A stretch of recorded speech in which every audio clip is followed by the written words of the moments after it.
take a moment, breathe in and let go. You're here now in this space of calm openness and quiet. This journey you're about to take, 3 hours of gentle Zen wisdom, is not just something you listen to, it's something you feel, something that unfolds softly within you as you rest, reflect, or let sleep take you. As the teachings settle into your heart and mind, let the words pass over you like a breeze, not needing to grasp anything, simply allowing it to be. This isn't about learning in the usual sense. It's about remembering what you already know in your bones. A deep, ancient stillness, a sense of enoughness, of wholeness, of home. Zen wisdom is not about rules, and it's not about getting somewhere. It's not a ladder to climb. It's more like a mirror, quietly showing us what's always been here, under the noise of thought. These teachings come from monastics, wanderers, poets, and seekers across centuries, ordinary people who notice something extraordinary in the quiet between things. Over the next 3 hours, we'll move gently through layers of insight, allowing each idea to open like a flower in the mind. Some ideas may resonate deeply, others may pass unnoticed, and that's perfectly okay. Zen isn't about grasping every word. It's about softening into the mystery. It's about the direct experience of life as it is, unfiltered and whole. If you're lying down, rest your arms by your sides. Let your breath come and go on its own. If you're seated, feel the weight of your body, the stillness of your spine, the way your chest rises with each inhale. Let the rhythm of these words settle with your breath, like ripples fading into still water. In the Zen tradition, teachings are often offered in the form of stories, quiet observations, or even questions without answers. They speak not just to the intellect, but to the deeper awareness beneath it. The part of you that already knows how to be still, how to let go, how to simply be. You don't need to understand everything you hear tonight. In fact, it's best if you don't try too hard. Let the words come like a gentle rain.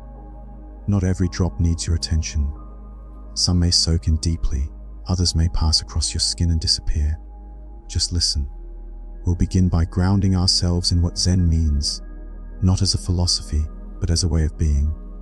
Zen is clarity without effort, compassion without agenda, silence that speaks. It's the pause between thoughts, the empty space that's actually full of life. And in sleep, in those quiet hours when your conscious mind begins to drift, these teachings can gently touch the roots of your being. Healing doesn't always happen with action. Sometimes it happens in the quiet, when you are doing absolutely nothing. Zen is rooted in simplicity, not in minimalism for its own sake, but in the profound recognition that what is essential has always been close. As close as your own breath, as near as this moment.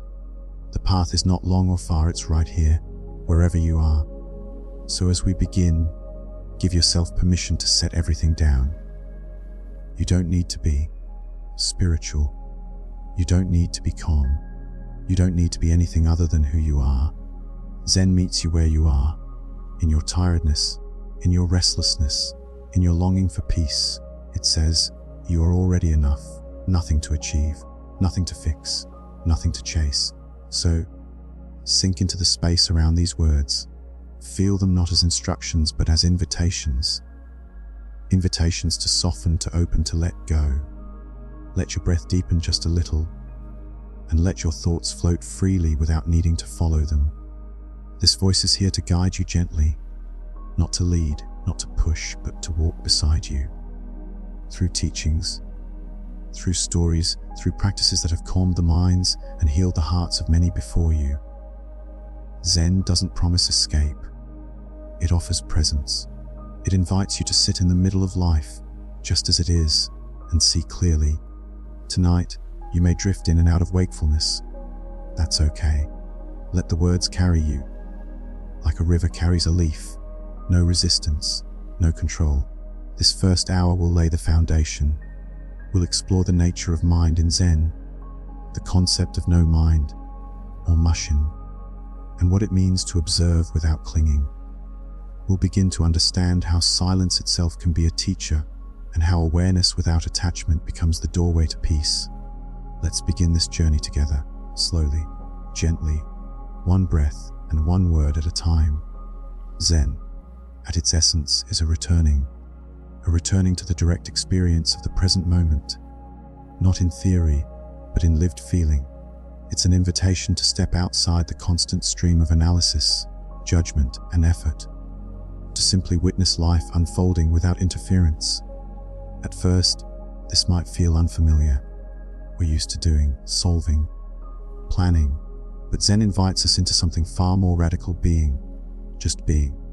Zen sees the mind as both a miracle and a trap, a tool that can point to the truth, but also obscure it. In Zen teachings, the mind is often compared to a mirror. When it's still and clean, it reflects everything clearly, without distortion. But when it's clouded by thought, emotion, or attachment, the reflection becomes unclear. We begin to see not what's real, but what our habits and fears want us to see. This mirror is not broken, it's simply dusty. The practices, stories, and insights of Zen are like a soft cloth, gently wiping away the layers of distraction. Not to destroy the mind, but to allow it to return to its original function. Pure awareness. This awareness, sometimes called satori or awakening, is not dramatic. Often, it's subtle, a moment of stillness while walking, a breath noticed fully, a leaf falling from a tree, observed without commentary. In that moment, you're not separate from the leaf, or from the air, or from anything. You are the witnessing, the happening itself. There's no self to cling to, no object to chase, just the unfolding. The idea of no mind or mushin is central to Zen understanding. It doesn't mean your mind disappears or shuts down. Rather, it becomes open and unclouded, free from judgment, from grasping, from resistance. Like water, it takes the shape of whatever it meets without effort. Like a clear sky, it allows clouds to pass without clinging to any. In no mind there is still thought, but no thinker. There is still emotion, but no one possessed by it. There is still experience, but no fixed self experiencing it. What's left is presence. Deep, quiet, spacious presence. Let's imagine for a moment you're walking along a quiet forest path. There's the sound of wind through leaves, the crunch of your footsteps on the earth. Thoughts come and go, memories, plans, old conversations. But suddenly, without trying, you're simply there, listening, not analyzing, just part of the stillness. The forest is not separate from you. It is you. That is no mind. This isn't a mystical state reserved for monks or sages. You've touched it before, in a moment of awe, in deep laughter, in watching a child sleep, in standing beneath stars on a silent night. No mind isn't far. It's the ground of your being. It's what remains when the noise settles. To experience this, we don't force stillness. We allow it. We create the conditions and let it arise naturally. One of those conditions is observing the mind itself, noticing its patterns, its impulses, its tendencies to attach and label. Noticing without judgment.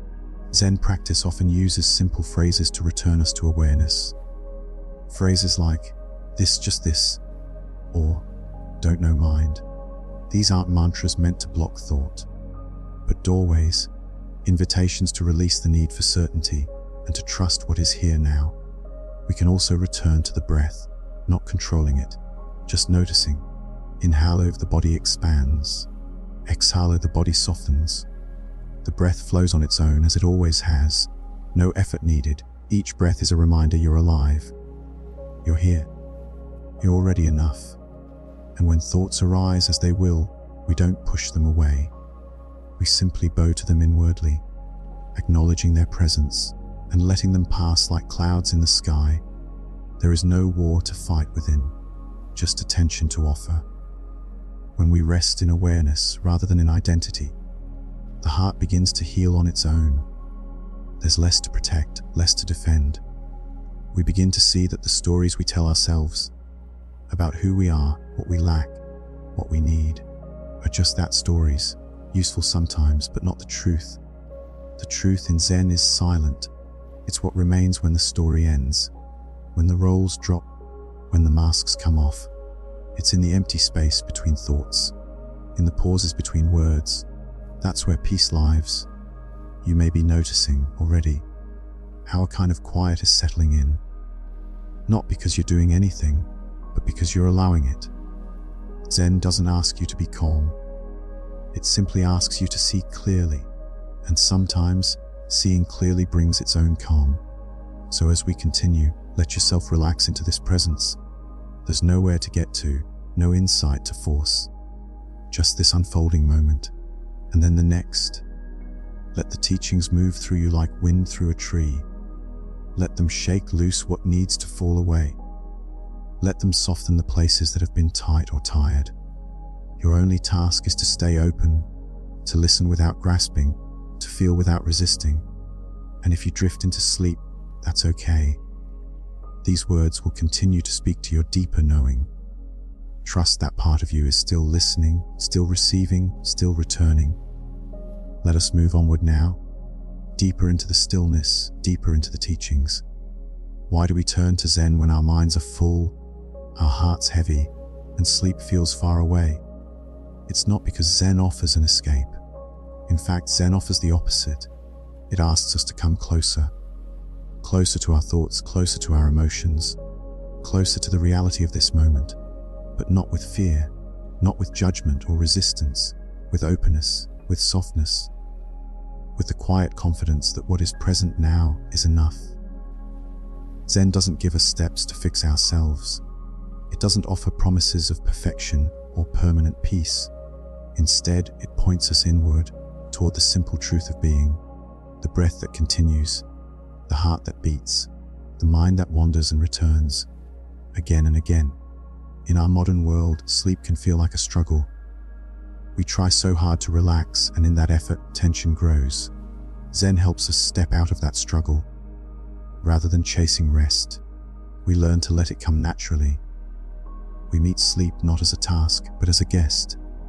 And when we do, healing begins, not just in the body, but in the heart, in the subtle spaces of our inner life. One of the most powerful aspects of Zen's sleep teachings is their gentleness. There's no pressure here. No need to silence the mind or force the body to settle. Instead, we learn to listen to what's already happening. The breath rising and falling, the warmth of the blanket, the feeling of gravity holding us. We begin to trust the body's wisdom. The mind may wander, but awareness remains. As you rest, know that there is nothing wrong with you. A restless night does not mean failure. A busy mind does not mean you're broken. Zen invites us to see that these passing states, tension, worry, fatigue, are not personal. They are weather, and like weather, they come and they go. Imagine lying beside a calm lake.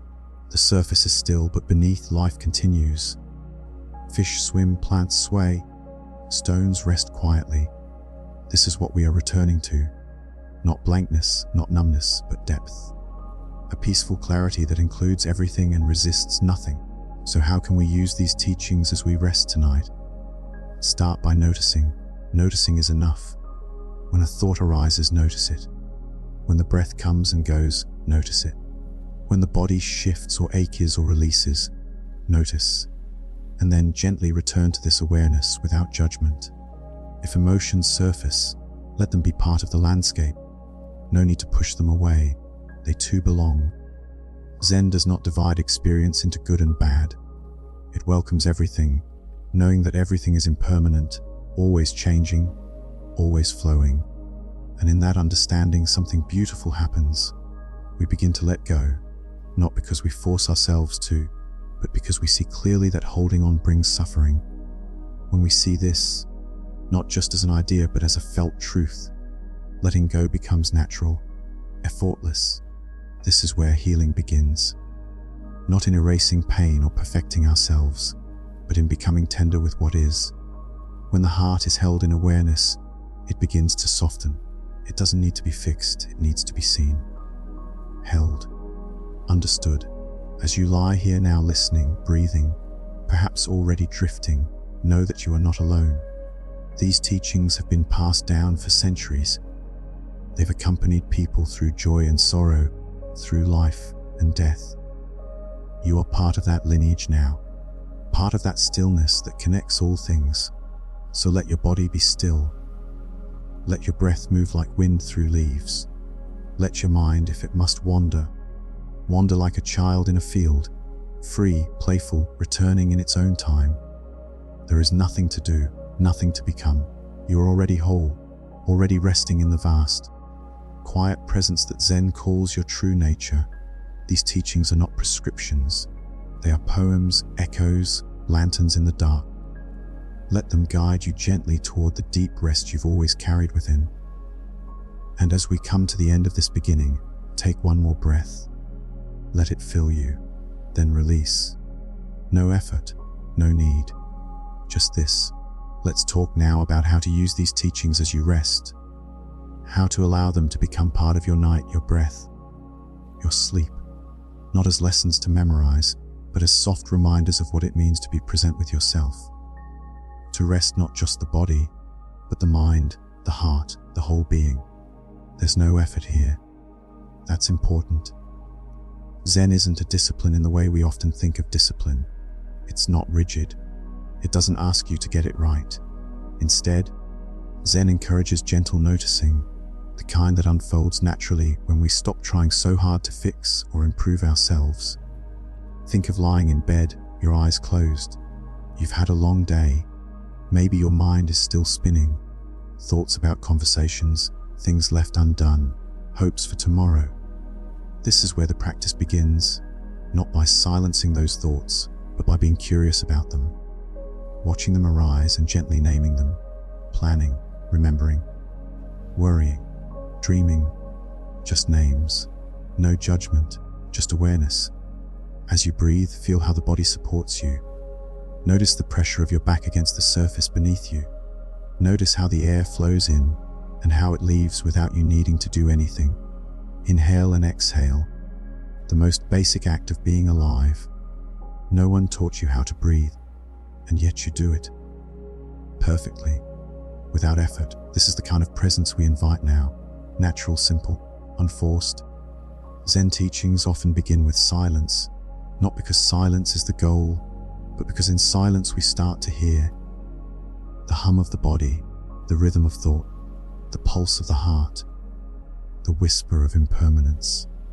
Zen doesn't fill the space, it opens it. Makes room for the fullness of your experience to be held in stillness. And what happens when we allow ourselves that space?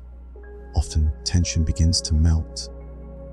The jaw softens, the shoulders drop, the breath deepens without being told. Even if sleep doesn't come right away, the body begins to rest. The nervous system slows. You come closer to your natural state. You may wonder, what's the difference between sleep and Zen rest? Sleep is unconscious, a beautiful reset, but Zen rest is aware, awake. It's a way of staying in contact with your own aliveness, even as you let go. That gentle awareness is like a hand resting on the shoulder of your experience, saying, I'm here, I'm listening. I don't need to change anything. Healing happens here, not always as a sudden breakthrough, but as a quiet opening, an inner shift, a softening of the walls we didn't even know we were holding.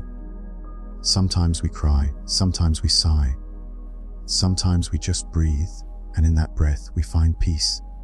There is no right way to receive these teachings. Some people hear them and fall asleep within minutes. Others listen wide awake, letting each word echo through them. Some will remember one line and carry it for years. Others will forget everything, yet feel lighter for reasons they can't explain. All of that is perfectly fine. Zen meets you where you are. Tonight, maybe you're hurting, maybe you're healing, maybe you're just tired. Let that be enough. The practice is not about changing what you feel. It's about being with what you feel so fully and tenderly that it no longer needs to demand your attention. This is how Zen can guide you to sleep, not with pressure, but with presence, not by taking something away, but by showing you that what's here is already whole, already worthy of your trust. And if you're still awake, just keep breathing. Let the teachings continue to wash over you. They're not here to be grasped. They're here to hold you, like a gentle stream that carries you without needing direction. You don't have to follow along with every word. In fact, the less you try, the more you may notice a phrase that lands softly, a feeling that rises, a breath that slows without instruction. That's enough. You are enough. And so, with that softness in your heart, we'll now begin the next part of our journey. We'll move into the deeper waters of Zen understanding, beginning with the nature of the mind itself, how we relate to thought, to identity, and to the endless stream of stories that shape our sense of self. Let's begin. The mind is a remarkable thing. It can imagine distant futures and remember forgotten details from years ago. It helps us make sense of the world, to name it, to organize it, to survive in it. But when we look through the lens of Zen, we start to see that the mind is not always our masterful guide. Often, it becomes a restless companion, one that chatters endlessly, that clings to meaning, that resists the quiet it also longs for. In Zen, the mind is not the enemy. It's simply a tool, like a hammer, useful when needed, heavy when carried around all the time. The practice, then, is not about silencing the mind or making it disappear. It's about learning to hold it lightly, to know when to engage and when to step back and rest in a deeper awareness. This deeper awareness is always here, right beneath the surface. It's like the calm depths of the ocean beneath waves. The waves are the thoughts, the worries, the planning, the inner dialogue. They rise and fall, but the depths remain still, untouched, vast. You might ask, how do we access that stillness? How do we experience the mind without becoming entangled in it? Zen offers a powerful and simple insight. Don't resist the thoughts. Don't chase them. Don't try to stop them. Just notice them. Let them come, let them go. They are clouds. You are the sky. This witnessing, this silent presence is the essence of awareness. Not thinking about thoughts, not judging them, but noticing them like a birdwatcher in a forest. There goes a thought about tomorrow's tasks. There's a memory from earlier today. Here comes a worry, shaped like tension in the chest. And just like that, the thought begins to lose its grip. Because what you observe, you are no longer entangled with. This is what Zen means when it speaks of spaciousness. The space between thoughts, the space around feelings. It's always here, even when you don't feel it. Even now, as you listen, there may be thoughts coming and going, but also there's space. There's a silence underneath. That silence isn't emptiness, it's presence. Sometimes, people imagine that Zen masters must have quiet minds all the time, but that's not the case. Even seasoned practitioners have thoughts. The difference is, they no longer believe every thought. They see thoughts as visitors. Some stay briefly, some linger, but none are truly permanent, and none are truly you. There is a famous Zen saying, let thoughts come and go, just don't serve them tea. In other words, don't entertain them, don't invite them to stay. Let them pass like a breeze, like footsteps in sand that the tide will soon erase. Now sometimes, the mind doesn't feel like a breeze, it feels like a storm, especially at night when the world is quiet and the inner dialogue grows louder. This is when the practice becomes most valuable. Instead of trying to win a battle with the storm, we let go of fighting. We sit beneath the storm calmly. We let it be. And when the storm sees it cannot provoke a reaction, it begins to pass. You might try this now. Gently bring your attention to your breath. Just watch it. Inhale, exhale. That's all. As you do, you may notice a thought arise. It might be strong. It might even feel urgent. But just notice it. Label it, perhaps thought, and return to your breath. Not with force, but with kindness. Like guiding a child's attention back to a storybook after they've looked out the window. Over time, this becomes easier. The thoughts lose some of their grip, not because you've defeated them, but because you've stopped feeding them. You've stopped believing every story. You've stopped identifying so deeply with every passing mood or memory. And here's something profound. When the mind is no longer your master, the heart begins to speak, not in words but in feeling, in stillness, in a sense of rightness that doesn't need to be explained. This is the quiet voice Zen teaches us to listen for. The voice that says, "This moment is enough." As you rest, as you drift between awareness and sleep, know that each breath is part of this path. Each moment of noticing is practice. Even forgetting, even wandering is part of the way. There is no failure here, only returning. So return now to the breath, to the body, to the sound of these words flowing like water through the mind, and underneath, always underneath, the quiet presence that holds it all. Let's keep moving gently. The next step in our journey brings us deeper into the teachings of stillness, into the beautiful paradox of doing nothing, and in doing nothing, discovering everything. There is something deeply powerful in stillness, not the stillness of holding your breath or tensing your muscles, but the kind that arises when there is nothing left to resist.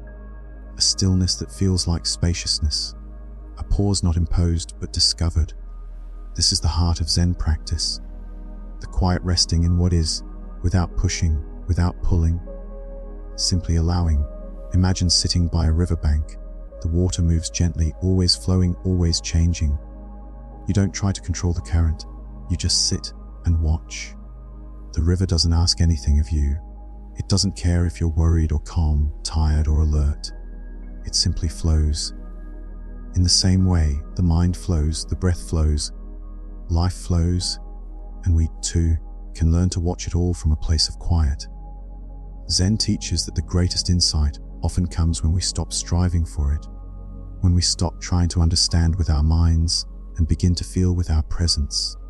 It sounds simple, and it is, but it's not always easy, especially in a world that rewards effort, planning, and constant motion.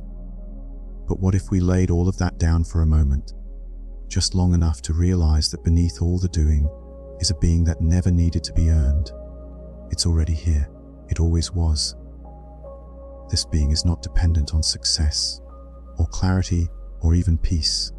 It is the still awareness within you, quiet but steady, always watching, always holding. Stillness doesn't mean absence. It doesn't mean emptiness in the way we often fear. It means fullness without clutter. Like a room with open windows and soft light, you can breathe in it. You can rest in it. And over time, you begin to long for that simplicity, not as escape, but as return. One of the core practices in Zen is seated meditation, Zazen. You sit, you breathe, you don't try to reach a certain state. You just sit, with the body, with the breath, with whatever thoughts or feelings arise. You allow them, and then let them pass. There's no goal. And in the absence of a goal, something remarkable happens. You begin to notice the texture of presence, the subtle shifts, the depth that exists even when nothing is happening. This is the paradox of stillness, that by doing nothing, we come into contact with everything. We become more aware, more grounded, more present, not in the frantic way of productivity, but in the open way of being fully here. And this practice is not limited to sitting on a cushion. You can bring it to lying down in bed as you are now. You can bring it to walking, to brushing your teeth, to standing at the sink. Stillness is not an external state. It's internal. It's the awareness that holds the moment without trying to change it. And even when things are noisy, when the mind won't settle or the body feels restless, that stillness is still there. It's not something you make. It's something you uncover, like brushing dust off a mirror, like stepping into a quiet forest clearing after a long climb. Tonight, as you listen, let the stillness come to you. You don't need to reach for it. You don't need to understand it. Let the words fall into that quiet space inside you. Let the breath guide you. Inhale, feel the body rise. Exhale, feel the soft release. Notice the space between breaths, the silence between sounds. These small moments are where presence lives. And what happens when we allow this stillness to hold us? Often we begin to feel safe, not in a guarded way, but in a deep existential way. Safe to be as we are, safe to let go, safe to rest, safe to feel. There is a kind of healing that only stillness can bring, not because it fixes anything, but because it shows us that we were never truly broken, just scattered, distracted, pulled away from ourselves. And now, gently, we come back. There is a rhythm to this process, a returning, a remembering, each breath an invitation, each moment of awareness a step on the path. And there is no rush, no urgency. The path is made by walking slowly, or by sitting, or by lying here as you are now listening. Breathing, being. If the mind begins to wander, let it. That's what minds do. You can gently return to the breath, or to the sound of these words, or simply to the feeling of being held in this moment. There is nothing you need to change, nothing to improve, just presence. You are here. You are breathing. And that is more than enough. Let's continue now. Let's explore how paradox, the unexpected, the illogical, the poetic, can lead us into even deeper clarity. Zen, after all, does not unfold in straight lines. It opens in spirals, in echoes, in cones and mystery. And in that mystery, we often find the greatest peace. Paradox is at the heart of Zen. It's not a puzzle to be solved, but a doorway to be stepped through, a gateway into the freedom that lives just beyond logic. In our daily lives, we're taught to seek clarity through answers, through structure, through explanation. But Zen takes a different path.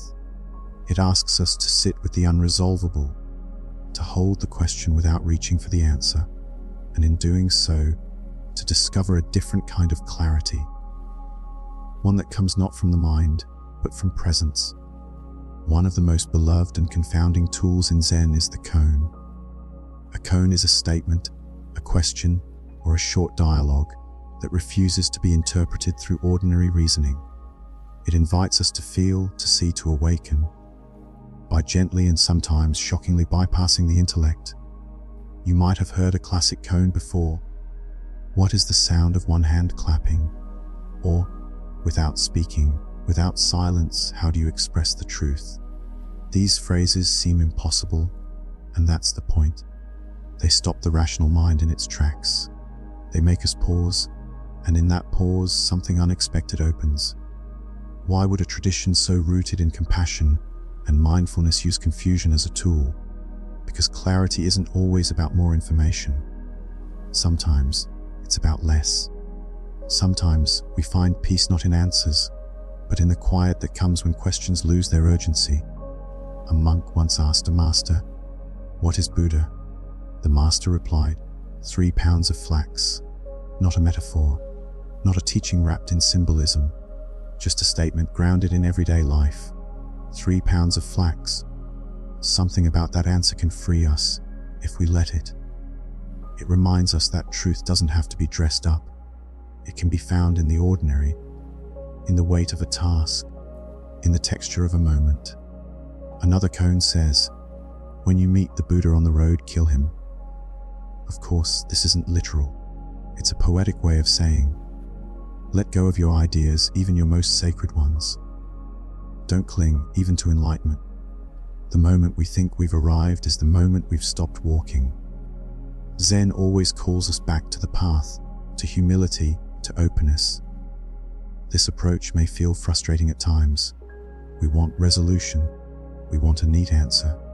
But Zen is more interested in depth than neatness. It's not afraid of contradiction. It thrives in the space where opposites meet, where silence speaks, where action and stillness merge, where the mind falls quiet not through control, but through surrender. And paradox isn't limited to koans. It's woven into everyday practice. When we stop trying so hard to calm the mind, it calms. When we let go of the need to sleep, we fall asleep. When we stop seeking peace, we begin to feel it. That's not magic.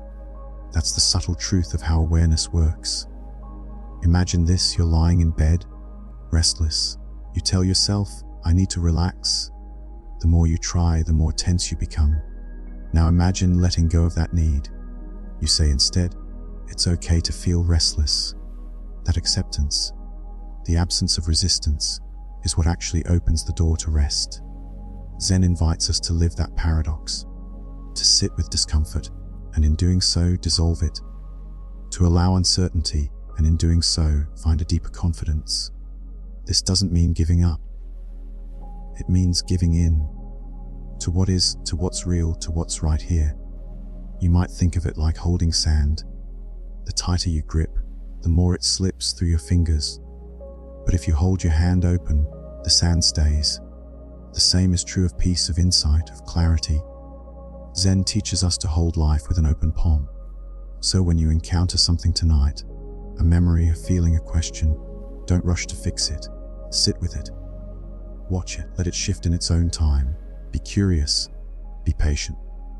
Let the cone of your own life unfold without needing to tie every thread. And here's the most beautiful part. These paradoxes, these riddles, they're not barriers. They're invitations. They lead you deeper into your own experience, into the places that language can't quite reach, into the truth that has no form, but is always here, waiting just beneath the surface. You are not being asked to solve anything. You are being asked to be with everything, just as it is, with wonder, with stillness, with grace. Let the questions remain unanswered. Let the mind soften its grip. Let your awareness expand, not by chasing understanding, but by resting in what is. Now, with that spirit of openness and surrender, we move further inward, into silence, into the gentle art of letting go, and into the transformative power of observing thought without clinging to it. The next layer awaits. Silence is one of the greatest teachers in Zen. It doesn't explain. It doesn't argue. It simply is. And in its presence, we begin to hear what we've been missing, not in sound, but in the stillness beneath sound. This isn't the silence of emptiness or avoidance. It's the silence of full presence, of complete attention, of listening so deeply that even thought begins to slow. In our world, noise is constant. Even when we turn off the outside sounds, the inner noise continues, the spinning of thought, the looping of worry, the running commentary of the mind. And yet, if we just pause, just wait, something shifts. Slowly, gently, the mind begins to soften its grasp. And in that softening, silence starts to rise. Letting go of thought doesn't mean pushing it away. That only creates more tension. Instead, we observe it. We notice a thought arise. Maybe it's about something you said earlier, or something you forgot to do. You notice it like a bird flying across the sky. And then, you don't follow it. You let it pass. Just like that. Zen meditation often uses the breath as an anchor, not because the breath is special, but because it's always here, always real, always now. When thought carries you away, the breath brings you back. Inhale, feel the fullness. Exhale, feel the letting go. Again and again, this is the rhythm of return. And with each return, something changes. You start to see that thoughts are not reality. They're passing forms, weather patterns in the sky of your awareness. Sometimes stormy, sometimes calm, but always changing. And what remains is the sky itself, vast, open, unmoved. There's great freedom in this realization, because when you stop clinging to thought, you stop being defined by it. You're no longer pulled by every worry, every memory, every self-judgment. You begin to rest in something deeper, something steadier, the awareness that watches. This awareness is not cold or distant. It's warm, intimate, gentle.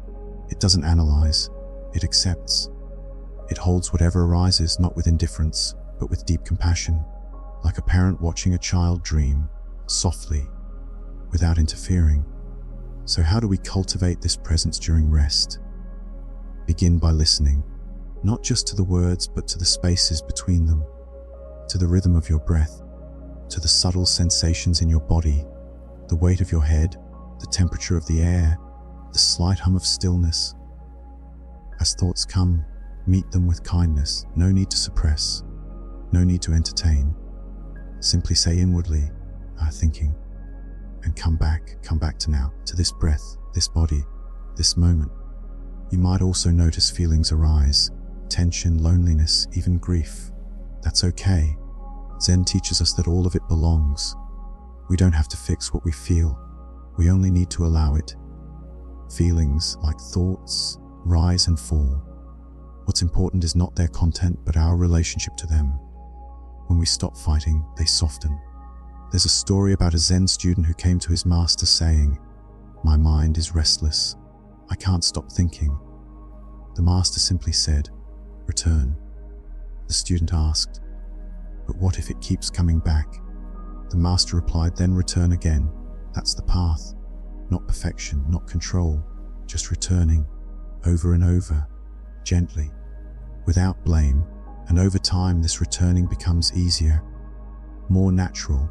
It begins to feel like homecoming, like walking back to yourself after being lost in the crowd. It doesn't require effort, only willingness. So as you lie here now, you don't need to do anything. The words are here to guide you, to keep you company, to remind you gently of the silence inside you. Let the voice fade into the background if it wants to. Let yourself drift. Let yourself be held. If thoughts come, let them come. If emotions rise, let them rise. There is no wrong way to feel, no wrong way to be. Every part of you is welcome here. Every part of you belongs. You are not your thoughts. You are the one who notices them. You are not your emotions. You are the one who feels them. And that awareness, the part of you that watches, is already free, already at peace, already still. Let the silence deepen. Let the thoughts dissolve like mist in the morning sun. Let the body grow heavier, softer, more at ease. Let the night hold you. You're doing nothing now, and that is everything. And now we step forward again. We enter the heart of Buddhist wisdom, understanding the nature of suffering, and how the teachings of the Buddha can help us meet our pain not with fear, but with understanding, with care, and with the transformative power of acceptance. Suffering is part of the human condition, not because life is cruel, but because life is always changing.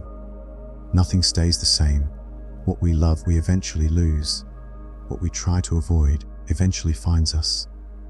There's a tenderness to this truth, one that the Buddha named directly, without fear. He didn't turn away from suffering.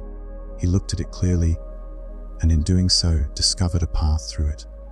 The word used in early Buddhist teachings is dukkha, often translated as suffering.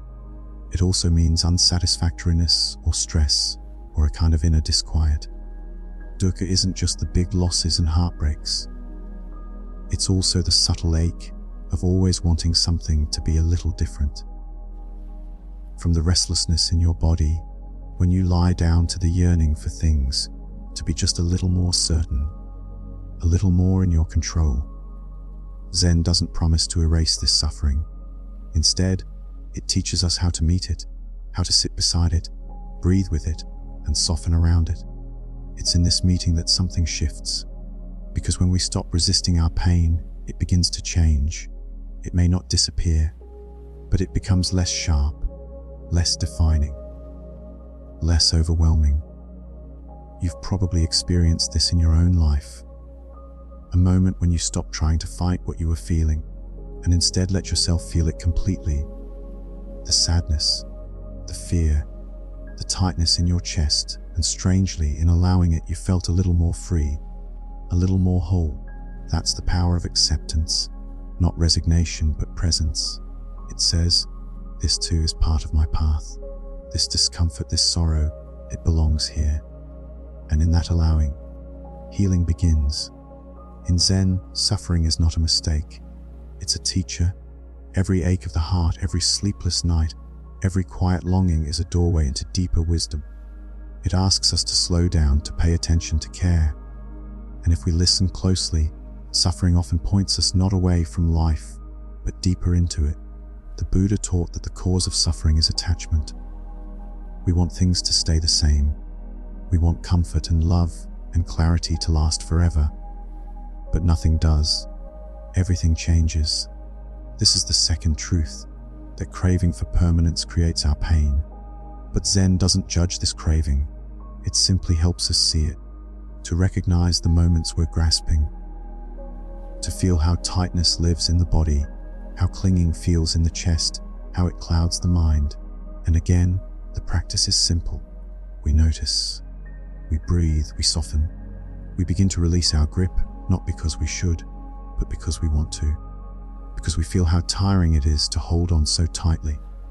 Letting go isn't something we force. It's something we ease into. There's also the suffering that comes from resisting what is. From saying, this shouldn't be happening, or I should be different. That inner tension, the fight against reality, is often more painful than the situation itself. When we meet what's happening with presence, even if it's difficult, we reduce the suffering. Let's take an example. You're lying awake, unable to sleep. Your mind races. You feel frustrated, maybe anxious. And the more you think, I shouldn't feel this way, the more tension builds. But what happens when you say instead, it's okay, I'm awake, that's all? There's a softening, the body responds, the breath slows, the suffering begins to dissolve. This is the heart of Zen compassion. We meet ourselves right where we are, without pushing, without shame, without needing anything to change. That's where true peace begins. You don't need to get rid of suffering to be free. You just need to stop identifying with it. You are not your pain. You are the awareness that holds your pain. The sky, not the storm. The space, not the thought. And in this space, compassion arises. Naturally, not just for others, but for yourself, for your tiredness, for your efforts, for the longing in your heart that wants only to be seen, understood, held. Tonight, as you rest, you may feel the echoes of old pain, regret, loss, fear. That's okay. Let it be here. Let it move through you. You are not broken, you are not wrong. You are human, meeting your humanity with love. Let each breath carry that love deeper. Inhale and offer space. Exhale and offer release. Let the breath hold the pain without clinging to it. Let the silence support it without needing to fix it. This is the wisdom of Zen, to hold suffering with both hands, gently without flinching. The next step is one of the most beautiful.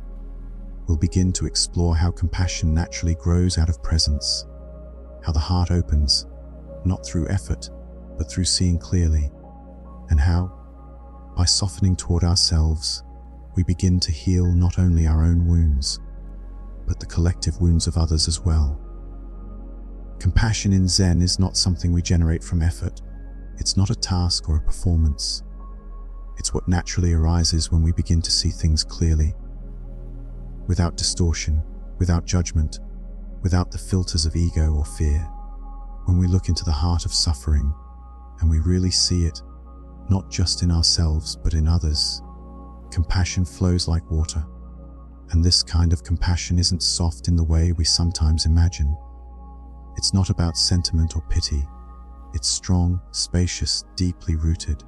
It knows that all beings suffer, that every person you meet carries invisible burdens, that behind the sharp word, the quiet withdrawal, the hardened exterior, there is pain, there is longing, there is the same fragile humanity that lives in you. When we touch this understanding, even briefly, something opens. The line between self and other begins to blur. We see that our pain is not separate from the world's pain, and that our healing is not separate either. To meet our own suffering with kindness is to become more available to others. To hold space for our own pain is to build the capacity to hold space for the pain around us. In Zen, this is not just an idea, it's a living practice. Compassion begins with presence. If you can sit with your own discomfort without turning away, you will begin to notice that your heart grows wider, your patience deepens, your reactivity softens. You don't have to try to be kind. You simply are, because you understand what it feels like to hurt and to long for peace. Sometimes we think of compassion as something grand, an act of heroism or sacrifice, but it often begins with something small. A breath, a moment of stillness, a whisper of forgiveness toward ourselves, the willingness to stay present with someone else's pain, without fixing or advising or fleeing, just presence, just witnessing. Imagine this: a friend is hurting. They sit beside you in silence, tears in their eyes. You don't speak, you don't rush, you simply stay. Fully. That is compassion. That is the offering. Your presence says, you're not alone, I see you. I won't turn away. And in many moments, that's all that's needed. Now turn that same gaze inward. Can you sit beside your own pain in the same way, without trying to solve it or silence it? Can you simply be there for yourself, not to judge, not to fix, just to stay, to offer warmth, to offer the steady reminder that you too are deserving of your own care? This is not always easy. In fact, for many of us, it's the hardest thing, to turn compassion inward. But Zen gently guides us here, not with force, but with invitation. We learn over time to hold ourselves the way we would hold a child or a beloved friend, with patience, with tenderness, with deep respect. And what begins to happen when we do, we soften. We start to see that we don't need to be perfect to be worthy. We don't need to be healed to be lovable. We can bring compassion to our fear, our confusion, our sadness. And in doing so, those emotions begin to change. Not because we've solved them, but because we've stopped abandoning them. This internal shift then begins to ripple outward. You may notice it in small ways: a pause before reacting, a deep breath before responding, a willingness to stay connected, even when things get uncomfortable. Compassion begins to infuse your relationships, your daily interactions, your way of seeing the world. And here's something beautiful. Compassion doesn't need to be loud. It doesn't need to be seen.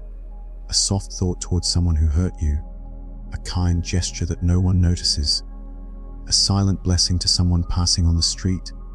These are powerful acts.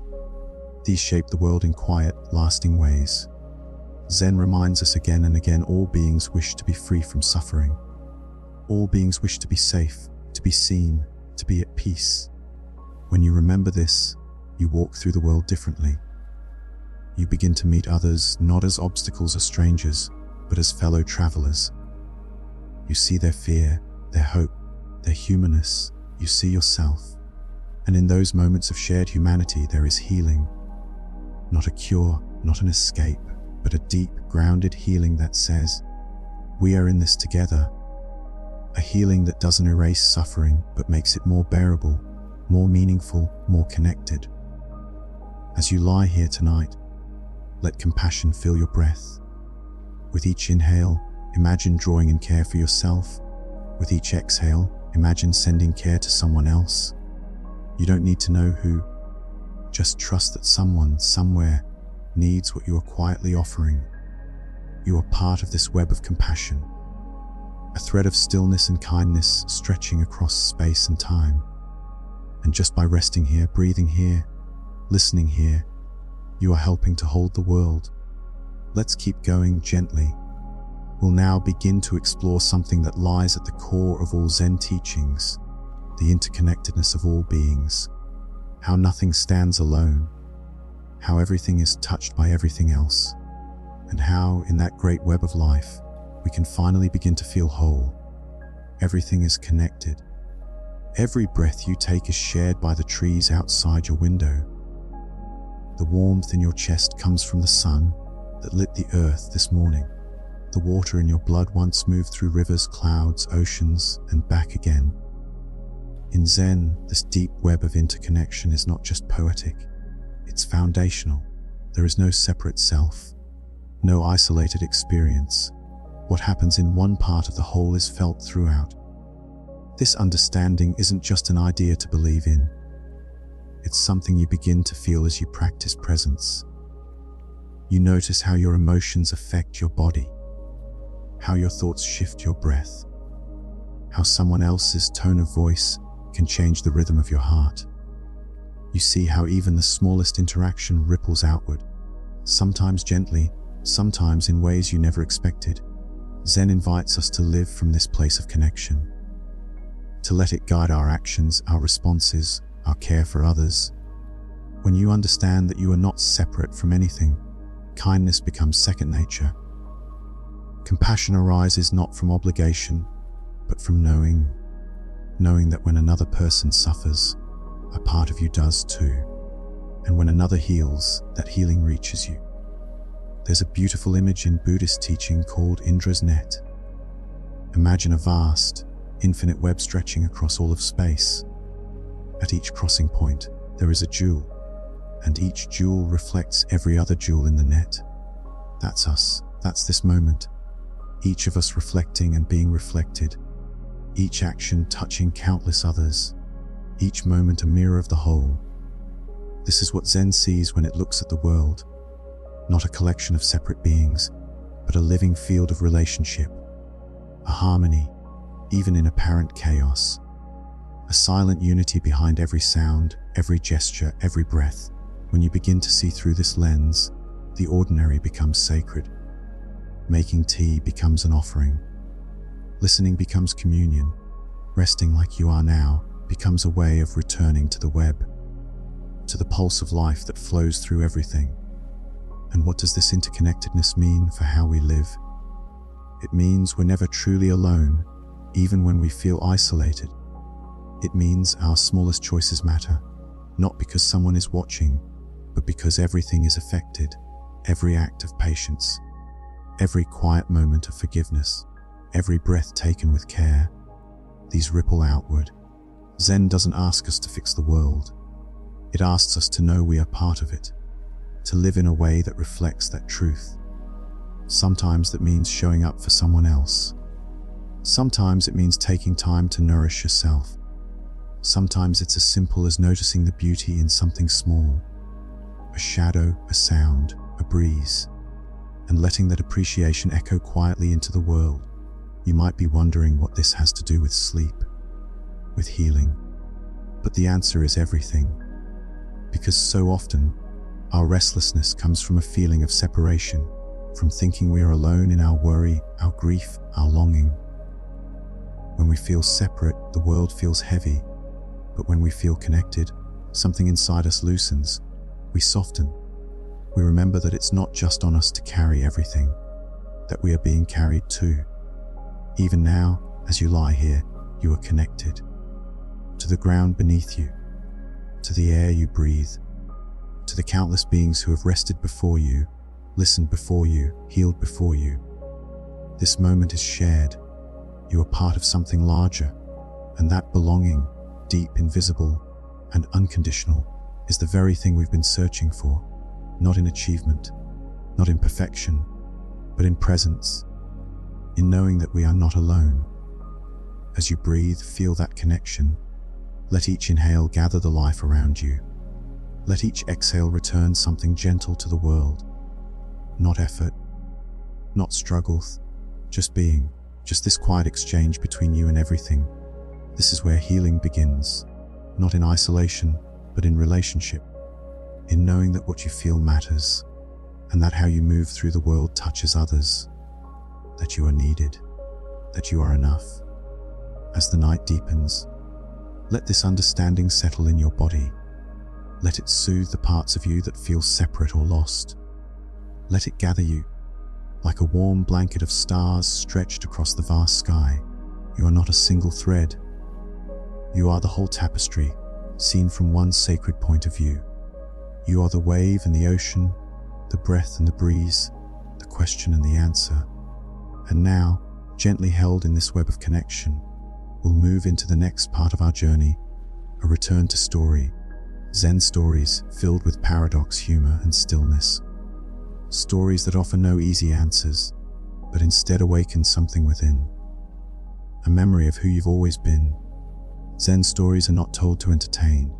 They are shared to wake us up, to stir something deep and wordless inside us. And yet, many of them feel gentle, even playful. They speak through simplicity, sometimes through absurdity, sometimes through quiet contradiction. You don't need to figure them out. Just let them wash over you. Let them land where they will. There is one story about a monk who approached his teacher and asked, "How do I enter Zen?" The master replied, "Do you hear the sound of the stream outside?" The monk said, "Yes." The master responded, "Enter there." No grand explanation, no special ritual, just the sound of a stream.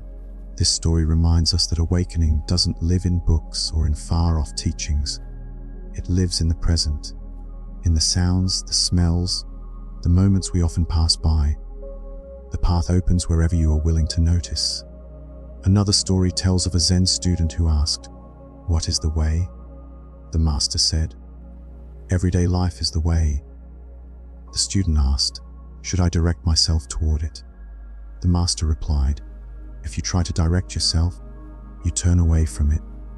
These teachings invite us to drop the search, to stop seeking something special or distant, to see that the sacred is already here, woven into the fabric of the ordinary.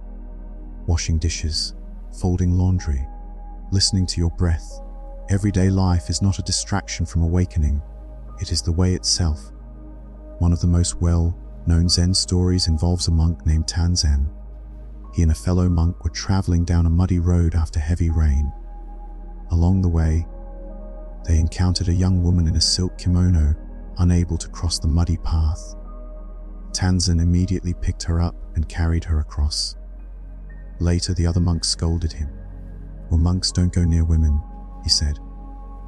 "Why did you do that?" Tanzen replied, "I left the girl there." "Are you still carrying her?" In just a few lines, the story shows us the essence of Zen non-attachment. Tanzen acted with compassion and then let it go. The other monk clung to the moment, replayed it, judged it. Zen teaches us to act from the heart and then release, to do what needs doing, and to stop carrying what no longer serves. There are also stories that challenge the very structure of thought. A student asks, "What is Buddha?" The teacher answers, "Dried dung." The response shocks. It interrupts the seeker's expectations, but that's the point. Zen doesn't coddle the mind, it cuts through it. Not cruelly, but with clarity. It reminds us not to get caught in ideas, not even spiritual ones. Even Buddha can become a concept that distances us from reality. And sometimes, the teachings are quieter. A master asks a student to bring him the wind. The student runs out, tries, returns empty-handed. The master asks, "Do you hear it in the trees?" The student nods. The master says, "Then there is no need to bring it." Wisdom is not something we hold, it's something we feel. Like the wind, it moves through us.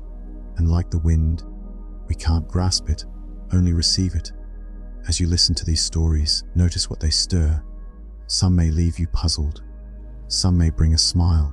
Some may open something wordless inside.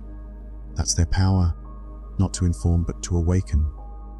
To gently shake the dust off your awareness and say, "Look, listen, feel. You are already home." Let's sit for a moment now in that energy. Imagine yourself as one of the monks, walking a quiet path, carrying a bowl, listening to the wind, watching the clouds. Each step, a prayer, each breath, a return. There is no destination, only the walk itself. Only this moment. You don't need to understand every story. They will work in you like seeds. Some will blossom soon.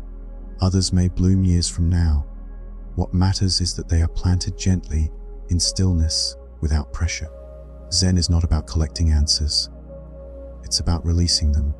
Not about having more, but needing less. These stories remind us that peace doesn't come when the world changes.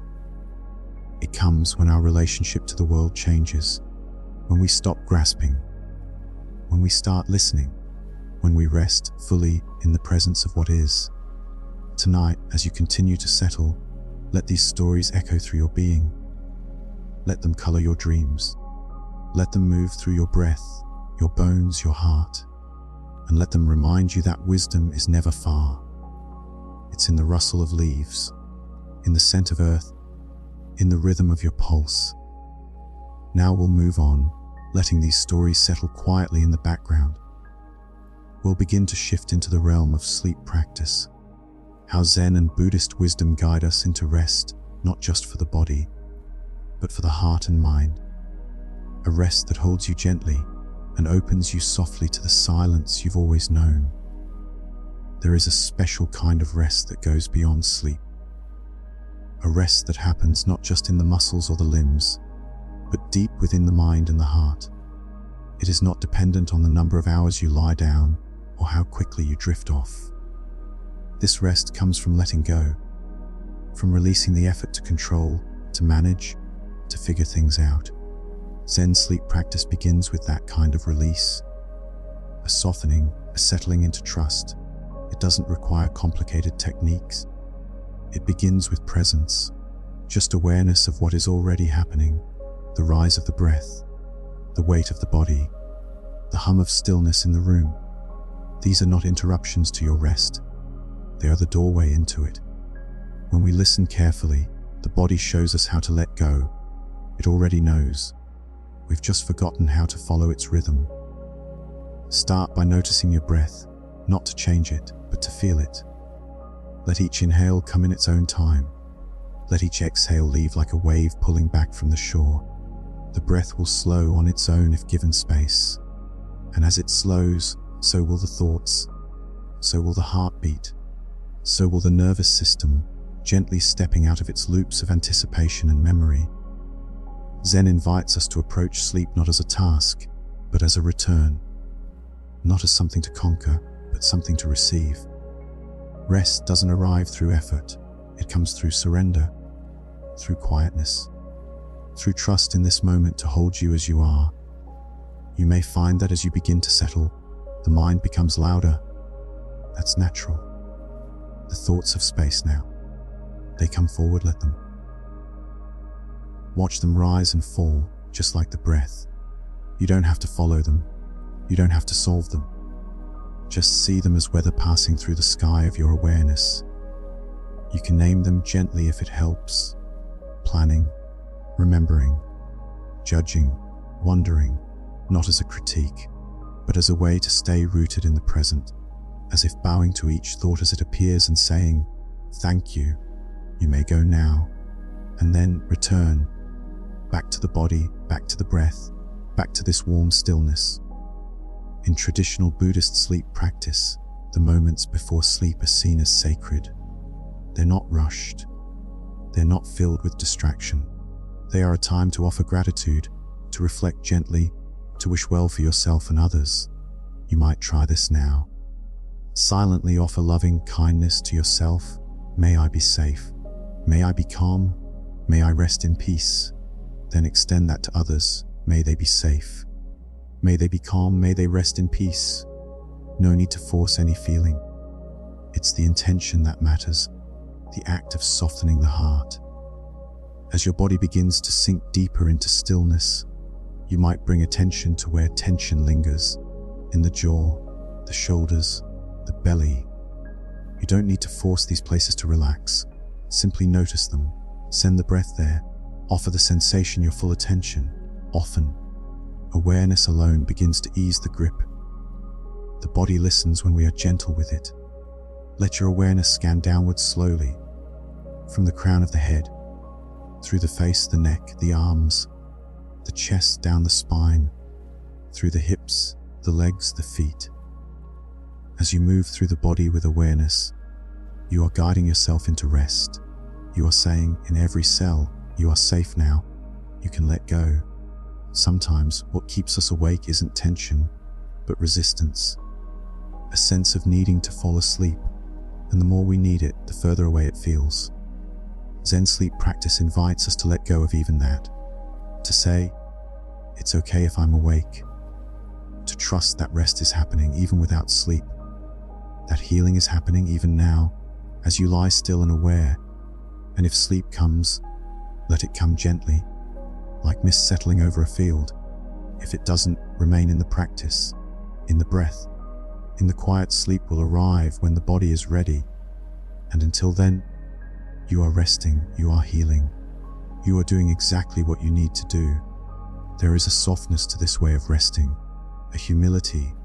It doesn't seek perfection. It doesn't chase results. It simply allows what is. And in that allowing, you may discover a kind of peace that sleep alone cannot give, a peace that remains even after you wake. As the night deepens, let this quiet continue. Let your breath carry you. Let the body melt into the surface beneath you. Let the teachings you've heard tonight, of awareness, of compassion, of interconnectedness, gently hold you. And now we'll move even deeper into the practice, into the rhythm of breath and body awareness, a quiet anchoring, a homecoming to the physical self, each breath a return, each sensation a signal that you are here, and that here is enough. Now we return to the body, not as something to control or fix, but as a wise companion, a soft home, a place where rest begins. In the Zen tradition, the body isn't separate from the mind or spirit. It's part of the same field of awareness. It speaks to us if we listen, not in words, but in sensations, tension, breath, warmth. This practice is about listening without needing to change anything. Start by allowing your attention to gently rest on your breath. Feel the inhale, feel the exhale. There is no right way to breathe. You are not trying to deepen it or slow it. Just notice. The body already knows how to breathe. You are simply coming into relationship with it. Let your awareness expand from the breath into the space around it. Notice the movement in your chest, the way your ribs gently rise and fall. You might feel the breath lower in your belly or higher in your throat. Every breath is slightly different, like waves in the sea, sometimes full, sometimes subtle, sometimes barely there. Each one is welcome.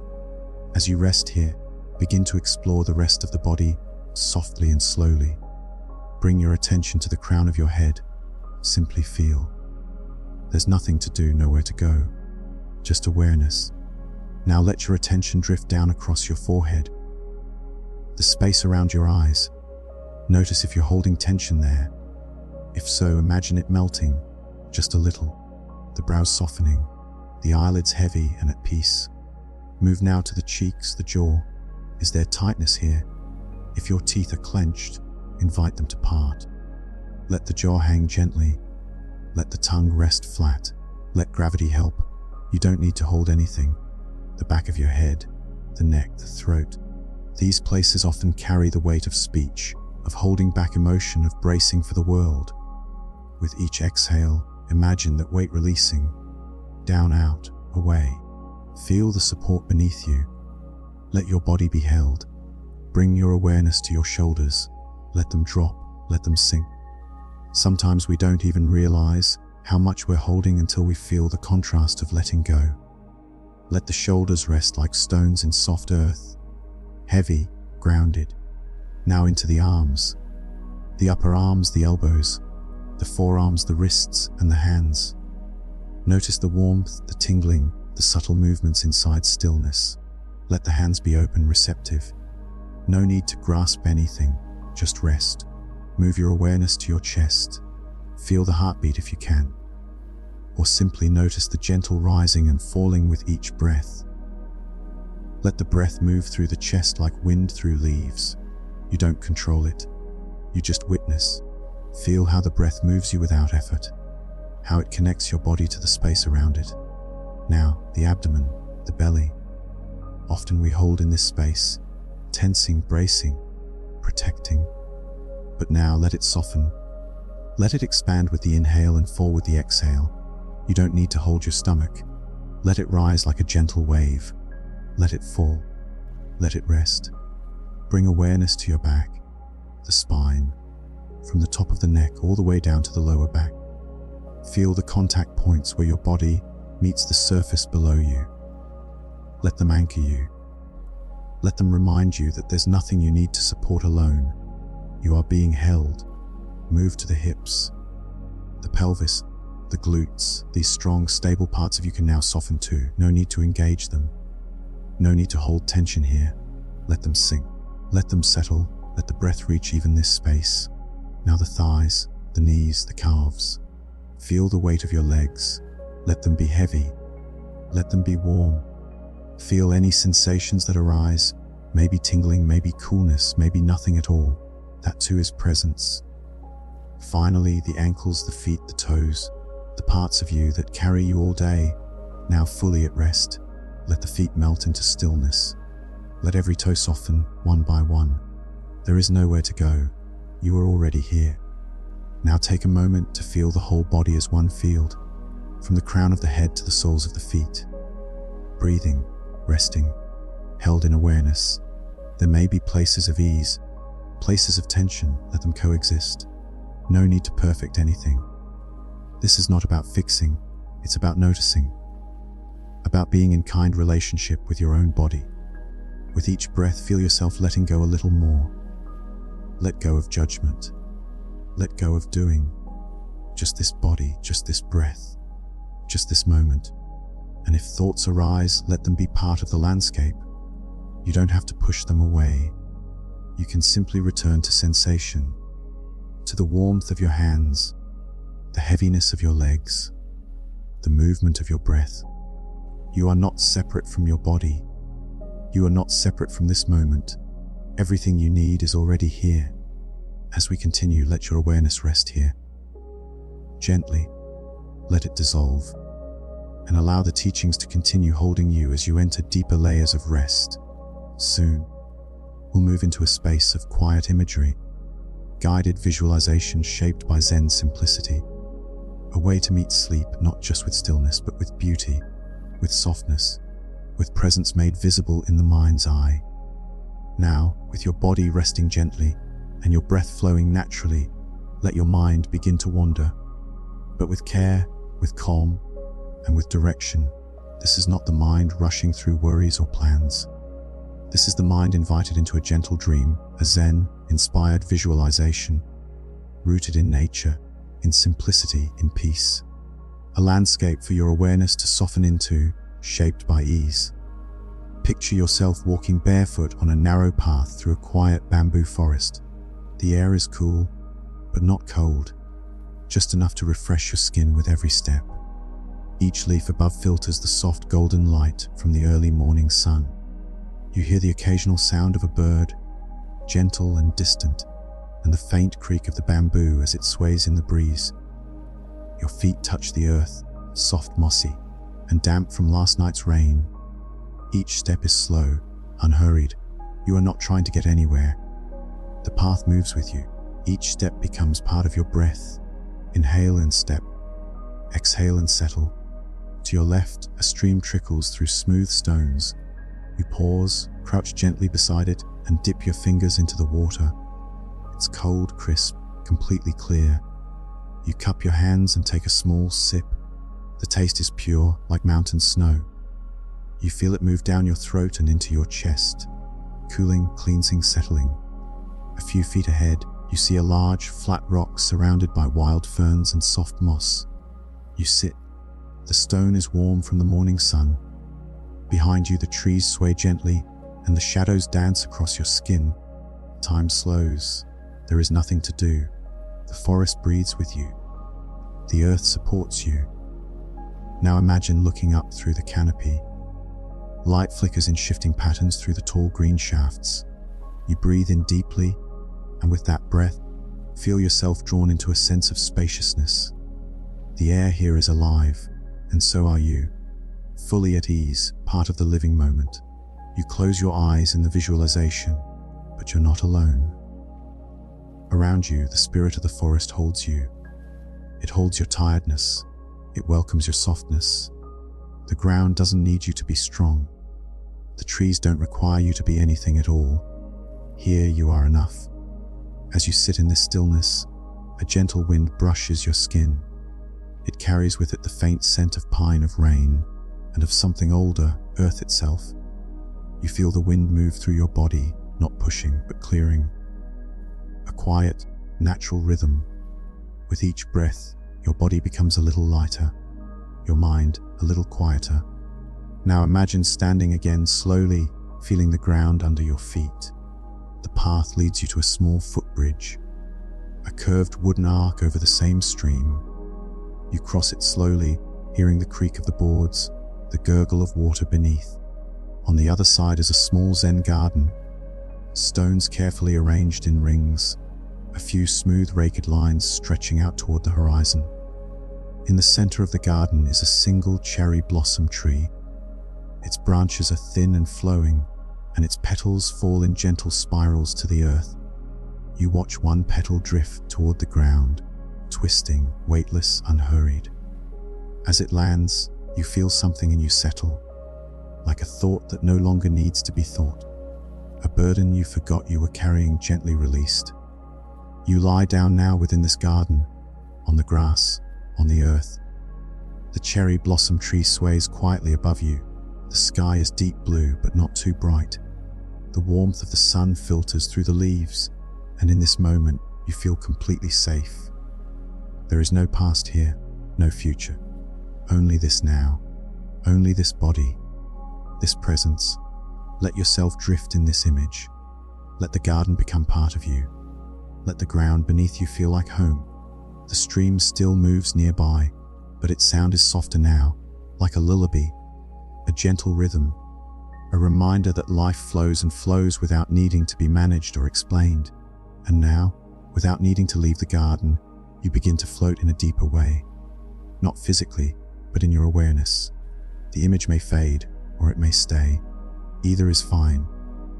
What remains is the feeling, the calm, the stillness that now lives in your body, in your breath, in your heart. You don't need to return from this place. You can rest here. You can sleep here. You can dream here, held in silence, wrapped in the peace of your own attention. There is no need to follow any more thoughts. Let them pass. Let them dissolve. Let them return to the stream. As your breath continues its slow rhythm, as your body grows even heavier, even softer, trust in this place you've arrived in. A place not separate from you, but within you. A resting space made of presence, of peace, of the simple beauty of being. We'll soon move into the next part of this journey. How to release the day. How to bring closure to thought, emotion, and action. How to treat the coming of sleep as a sacred surrender, not a task, not a failure, but a return to source. Letting go of the day is not about forgetting. It's about releasing what no longer needs to be carried. The thoughts, the feelings, the stories that followed you like shadows, they're not wrong, they're just tired. They've done their part, and now it's time to offer them rest. To bow to the day with gratitude and allow it to dissolve into stillness. Begin by sensing the rhythm of your breath, that quiet anchor you've returned to again and again. It's still here, still moving, still softening you from the inside out. As you breathe, gently invite whatever remains of the day to come into your awareness. Not to analyze, not to fix, just to see. Maybe there was a moment that felt incomplete, a word left unsaid, a feeling left unresolved, a pressure that still lingers somewhere in the chest. Don't turn away. Invite it in, like a guest at your table. Say to it, you may be here, just for now. And as it sits beside you, notice the space that holds it. The space is always larger than the story. The awareness is always more spacious than the thought. Let the body speak too. Are you holding the day in your shoulders, in your back, in the clenching of your jaw or the narrowing of your breath? There's no need to do anything drastic. Just offer attention, offer permission. You might say silently, you can soften now, you're safe. Let your attention flow back through the hours, not as a replay, but as a gentle scan. Morning, afternoon, evening. Let images come and go like clouds in a vast sky. You don't need to grasp them. Let the day unravel at its own pace, like a ribbon being slowly untied. There may be moments that tug at you, frustrations, missteps, regrets. Don't push them away. Offer them compassion, just as you would to a friend who came to you At the end of a long day, I see you, you might say. You did your best. That's all we ever do, and it is always enough. Now bring to mind one thing from today that brought even the slightest joy. A breath of fresh air, a shared glance, a moment of quiet. Let it bloom gently in your awareness. Let it fill you like warm light. Let it remind you that even on hard days, beauty remains. And now imagine placing the entire day, the tension and the ease, the effort and the letting go, into a bowl. A simple wooden bowl. You place it gently before you. You bow to it, and then you set it down. Let it be. You don't need to carry it any longer. Let the bowl remain, but let your hands release their hold. The day is over, and you are still here, breathing, whole, present. The world outside will keep turning. The tasks will wait. The stories will sleep. For now, all that remains is this soft surrender. Let your breath grow slower now. Let the space between the inhale and the exhale widen, like the sky opening after dusk. With each breath, feel yourself dropping a little deeper into the mattress, a little closer to the earth, a little more at peace. If thoughts return, as they often do, welcome them gently, and then say, "Not now." You are not rejecting them. You are placing them on a shelf. You are promising them you will return when the time is right. But not now. Now is for stillness. Let the edges of your awareness begin to blur. Let the world become softer, like mist on a quiet lake. Let time stretch out and slow down. Let the body speak in the language of rest. Let the silence grow thick and full, like a blanket drawn up to the chin. You may feel yourself drifting. You may feel yourself slipping into dream. Or you may feel very awake, very quiet, simply resting in a space that doesn't need sleep to be sacred. Whatever is happening, let it be. You've said enough. You've carried enough. Now, you are allowed to let go. Breathe in slowly, breathe out deeply. Rest in the knowing that nothing else is needed. This breath is complete. This body is whole. This moment is everything. Soon, we'll begin to speak to the heart, the quiet center of emotion and intuition, the place where healing begins not through words or plans, but through presence, through stillness, and through a love that asks nothing in return. Now, let us turn gently toward the heart, that quiet, beating center within you that holds so much more than blood and rhythm. It holds memory, longing, joy, sadness. It holds the echoes of your past and the pulse of your becoming. And most of all, it holds your capacity to heal, not by force, but by being seen. In Zen, the heart is not separate from the mind. There's a word, kokoro, that points to both. Not intellect, not emotion, but the whole inner world, the seat of awareness, the place where thoughts become feelings and feelings become insight. To heal the heart is not to erase pain. It is to return to the simplicity of feeling fully, without shame, without turning away. Begin by bringing your awareness to your chest, not to analyze, just to feel. Is there tension there? A tightness, a dullness, a sensation? Place your inner attention there like a hand resting softly, not pressing, not fixing, just holding. Sometimes the heart speaks in silence. It doesn't need words, only permission. Let it unfold as it wishes, like a flower that opens slowly at night, without anyone watching. You may notice certain feelings rise as you settle into this space. Old memories, a moment of tenderness, a sense of loss, maybe something unnamed. Let it rise, let it move. The heart is not a machine. It doesn't move on command. It softens in safety. If grief arises, let it come. Let the tears form if they want to. Tears are just truth in liquid form. They mean you've loved, you've longed, you've lived. That's not weakness. That's depth. That's aliveness. If joy appears, even in a flicker, let it be there too. A moment of sweetness, of gratitude, of stillness that glows, even if only for a breath. These are moments of healing, not because they erase the pain, but because they remind us we are more than it. You might offer your heart a phrase, simple, kind, one that feels real to you. Something like, "You are allowed to feel," or "It's okay now," or "I'm listening." Let the words settle in the space beneath your ribs. No pressure, just invitation. There's nothing the heart needs to become, only something it wants to remember, that it is worthy, that it is enough, that it can rest. The world often asks us to protect our hearts, to hide them, to armor up. But Zen asks something different. It asks us to sit quietly with the heart exposed, to see that it doesn't need defense, it needs presence.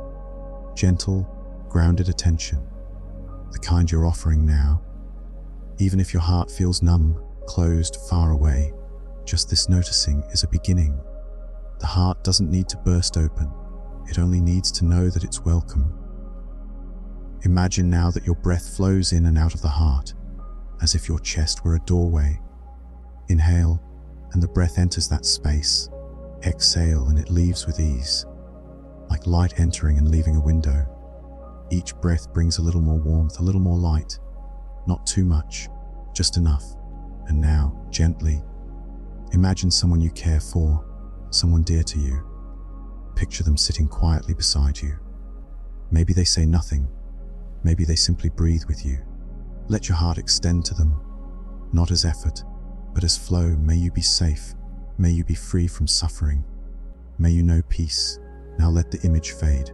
Let the breath remain. You are still here, still whole, still held. There's a saying in Zen, the obstacle is the path. Often it's the very pain we try to avoid that opens the way. When we stay with the heart, not just when it's joyful, but also when it aches, we begin to touch something sacred. A trust in life itself, a deep knowing that we are not broken. We let your breath continue. Let the heart rest if it wants. Let it speak if it will. There is time. There is space. There is no rush here. As we continue on, we'll explore what it means to find peace in the truth of change, how to meet impermanence not as loss, but as movement, as rhythm, as part of the great unfolding, and how, by living in harmony with that truth, we begin to find a stillness that never leaves us. Everything changes. Everything. This breath, this body, this moment, nothing stays. And while a part of us may long for things to remain steady, unshifting, reliable, Zen gently invites us to see the beauty in impermanence, not as a loss, but as a rhythm, a truth that carries within it the very possibility of peace. We are often taught to resist change, to grasp tightly, to preserve, to hold. But that holding becomes tension. It becomes suffering. The very act of trying to stop the river is what keeps us from swimming in its current. Zen shows us another way, not to push the river, not to stop it, but to float, to surrender to what is already flowing. Close your eyes if they aren't closed already. Imagine the breath moving through you again, not just in the lungs, but like a breeze brushing across a field. That field is your life. Each blade of grass, a memory, a sensation, a season. You see them swaying, not resisting, just bending with the wind. In this stillness, you may notice how even your thoughts are impermanent. One comes, then goes. Another rises, then falls. Even strong emotions which feel overwhelming when they arrive, eventually dissolve if left untouched. This is the gift of observation. You are not your sadness. You are not your joy. You are the space through which they pass. There's a Zen teaching. This too will change. It is not said with despair. It is said with wonder. Everything you have loved, everything that has hurt you, everything that feels urgent now will shift. So rather than holding on, we bow to each moment as it comes and as it goes. Feel your body now. Perhaps there's a sense of stillness or warmth or subtle movement.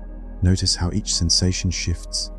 Even as you pay attention, the body is not a fixed object. It is a living process, a dance of sensation, of breath, of energy, and it is always changing. Even as you lie completely still, let yourself soften into this truth. Let go of the idea that you must hold yourself together. You are not a structure to be maintained. You are a being to be experienced. And that experience is a wave, always rising, always receding, always returning. This is not a reason for sadness. This is the source of freedom. Because if everything changes, that means pain will pass. That means the ache you carry is already on its way out. That means you do not have to fix every thought or feeling. You only need to be present with them and let time do its quiet work. In nature, nothing clings. Leaves fall in autumn, not because the tree is weak, but because it trusts the season. The tree doesn't mourn the falling. It simply lets go. And in spring, new life comes again. Just as it always has. Let this be your practice now. Trust the season you're in. If it's heavy, let it be heavy. If it's light, let it be light. If it's unclear, let it be unknown. You are not behind. You are not lost. You are not broken. You are simply moving with life through a process of change. And in this change, there is a deep stillness, a quiet underneath the shifting, like the ocean beneath the waves.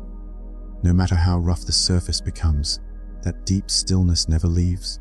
It is always available, right beneath your breath, right behind your thoughts. Always here. So feel into it now, that stillness beneath everything. That space that watches without judgment. That place inside you that has never changed. The part of you that was here before this moment and will still be here when it passes.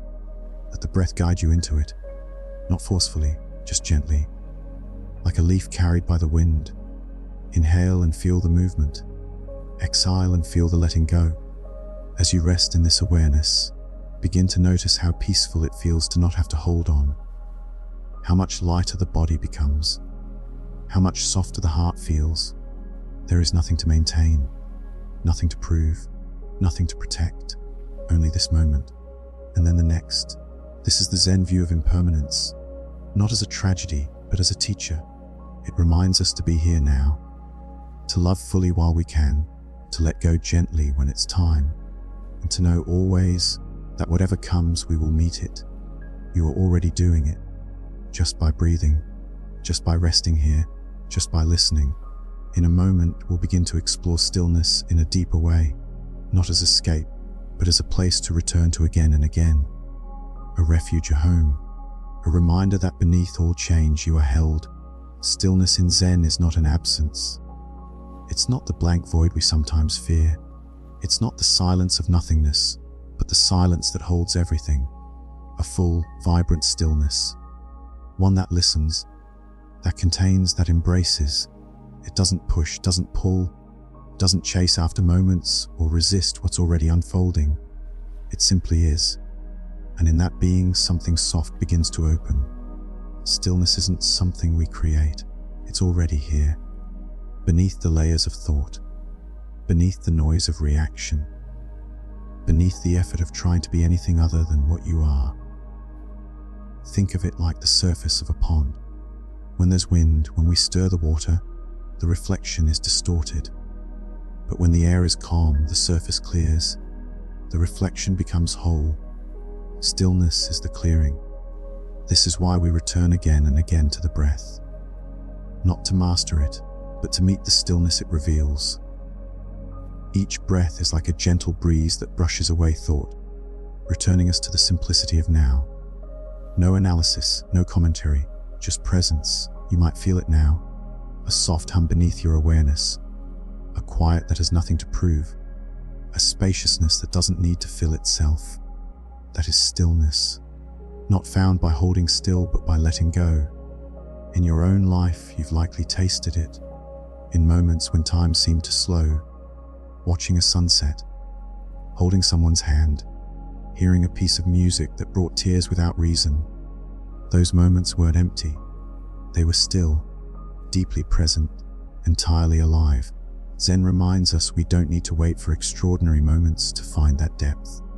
It lives in every breath, in every pause between words, in the simple act of noticing what is. Let's return there now. Let the breath come and go.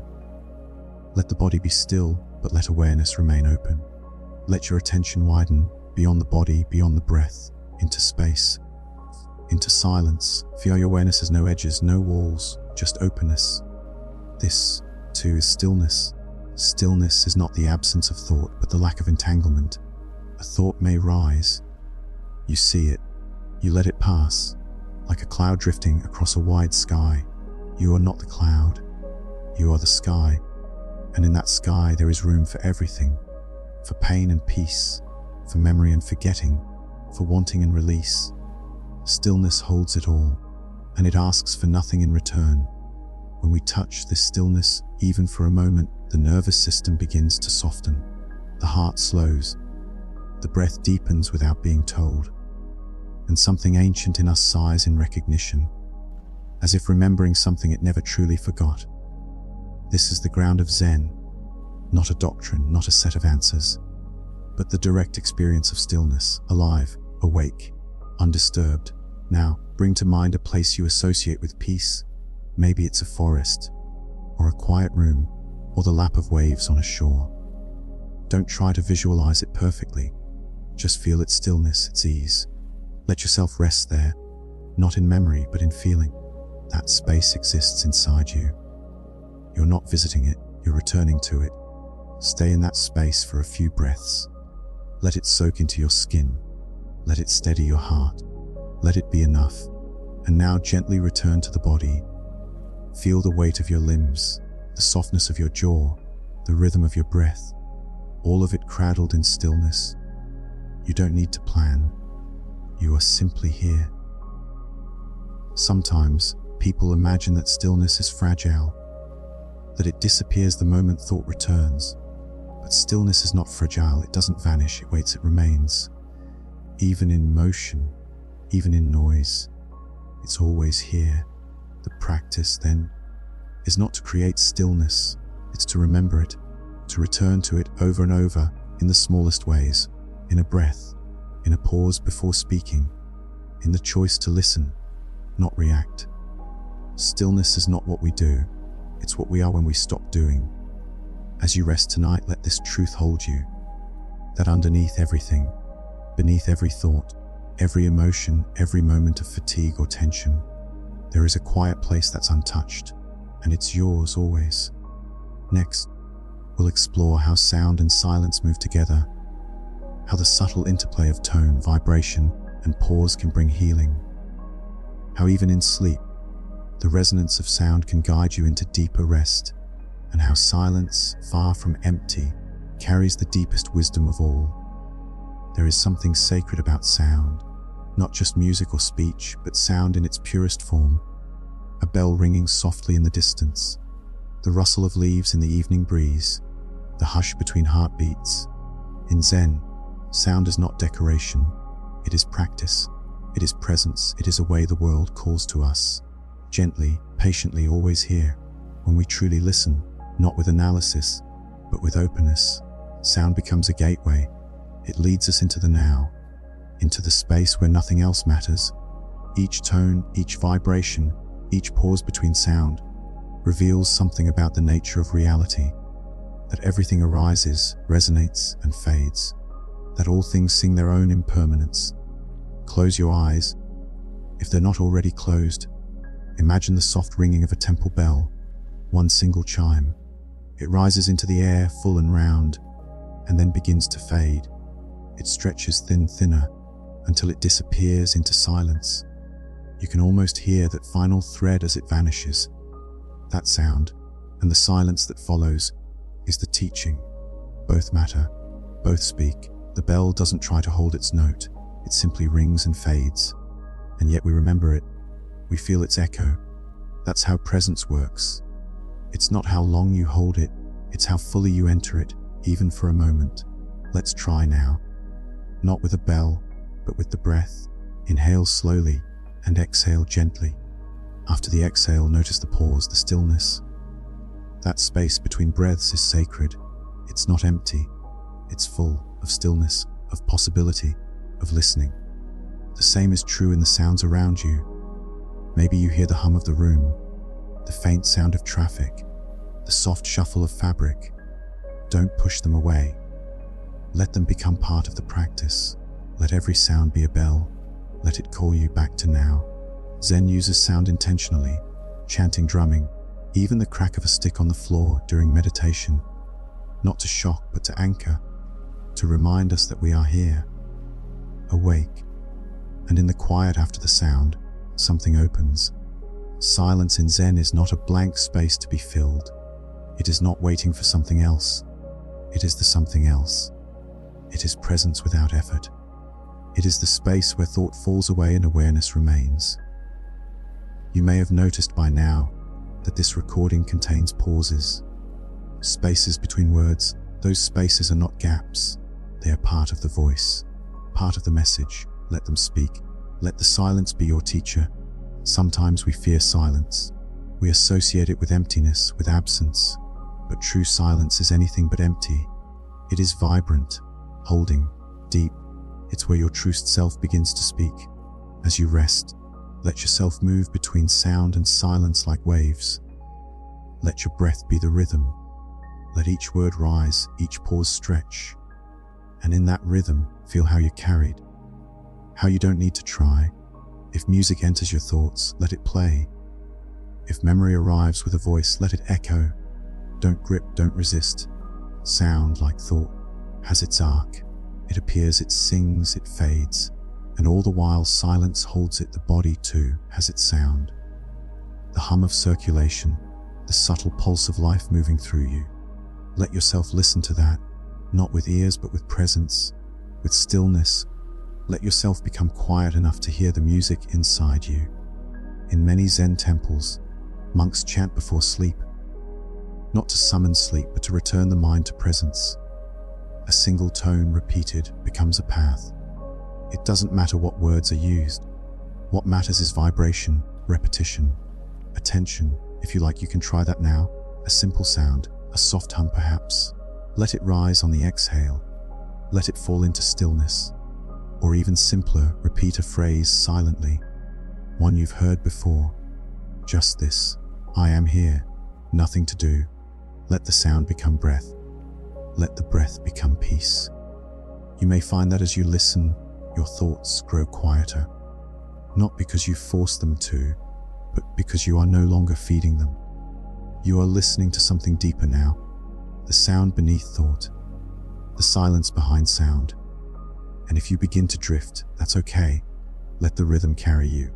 Let the pauses stretch longer. Let the breath lengthen. The deeper you go, the softer the sounds. The longer the silences, the more stillness takes over. There's nothing to chase, nothing to finish. Just this breath, this moment, this slow and steady return to quiet. In a moment, we'll begin to enter the final phase of this practice. A letting go even deeper. A surrender not only of thought, but of identity, of story. A return to the quiet center within. The Zen view of sleep, not as unconsciousness but as sacred rest. A kind of spiritual homecoming. There is a moment just before sleep where everything loosens. The body becomes weightless. The breath thins like mist. Thoughts dissolve into softness, and you begin to cross a threshold, not into nothingness, but into another kind of knowing. A knowing beyond words. A space where identity relaxes its grip, and you return to something older, something truer. This is the Zen way of entering rest, not as escape, not as shutdown, but as a homecoming. The Zen view of sleep is different from the way we often think about it. It's not just about shutting off the mind or repairing the body. It's about rejoining the source, returning to the deep stillness that was never separate from you. In sleep, there is no striving, no proving, no performing. There is just being in its purest form. As you approach that edge now, the edge between waking and dreaming, let go of needing to manage the transition. It will carry you. You don't need to cross it. It will cross you. Feel the breath one more time. Inhala, a gentle rising. Exhale, a release. No resistance, no control, just breath, just presence. The breath now moves like water over smooth stone. Quiet, steady. You're not guiding it, it's guiding you. And now begin to release all names. Your name, the names of others, the labels you carry, the titles, the roles. Let them drop one by one like stones into a still pond. Not discarded, Just set down for the night. You are not your name. You are not your story. You are not your thoughts. You are the space they pass through. Even the sense of I, the one who is listening, the one who is resting, that too can soften. There is no need to define anything now, not who you are, not what you feel. Let the edges of identity blur. Let the idea of self loosen like clothing falling from the body. What remains is awareness, pure, gentle, spacious, no boundary, no beginning, no end. In Zen, there is a concept called no self. It's not a denial of existence. It's a deep realization that the fixed self we cling to is just a shape we wear. Beneath it is openness. A presence that changes, flows, responds, dissolves. In deep sleep, you meet this presence again. The place where thought has no need, and you are simply here. This sleep is not blank. It is luminous. Silent but not empty. It is the mountain at midnight, the ocean before dawn, a temple with no walls. The breath of the world when no one is watching. Let yourself sink into it, deeper than the bed, deeper than sensation. Feel yourself floating, not through space, but through quiet. Each breath is an invitation to go further, each pause a passage. There is no effort now, no direction, no next. You are dissolving into stillness, not disappearing, but becoming wide, becoming sky, becoming peace. There may still be thoughts. Let them pass, like echoes in a canyon. Let them come, let them go. You don't need to follow. You are no longer the thinker. You are the space the thoughts arise in. There may be dreams. Let them arrive like guests, some gentle, some strange. They are welcome. You are safe. Even in dreaming, you are anchored in stillness. And if you wake during the night, remember, you haven't lost anything. You haven't failed. Just return to the body, to the awareness that waits without judgment. The doorway is always open, always here. This sleep is not something you earn. It is your birthright. The great letting go, the deep return, and as you drift, you are held by gravity, by breath, by silence, by something older than language and softer than thought. Let go now. Let the body be nothing more than warmth and stillness. Let the breath move like wind through tall grass. Let the mind melt like morning mist. Let awareness expand until even expansion dissolves. There is no need to listen anymore. No need to wait. No need to hold on. Just fall. Just float. Just be. Soon we'll return. With the same stillness, the same care, we'll begin to reflect on how to carry these teachings into waking life. How Zen wisdom can live not just in rest, but in every breath, every step, every word. And now as the body rests in deep stillness and the mind has softened into quiet space, we begin the gentle return.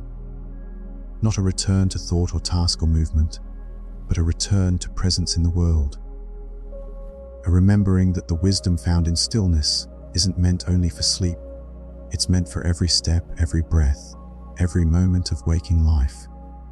Zen teaches us that the boundary between sleep and waking is thin, that what we learn in stillness is meant to flow into action, into speech, into attention, and that every ordinary moment, brushing your teeth, tying your shoes, washing a dish, can be infused with the same care and presence you've practiced here. Begin by sensing the breath again, not to control it, but to welcome it. Feel how it moves through the body now, softer, slower, perhaps more open.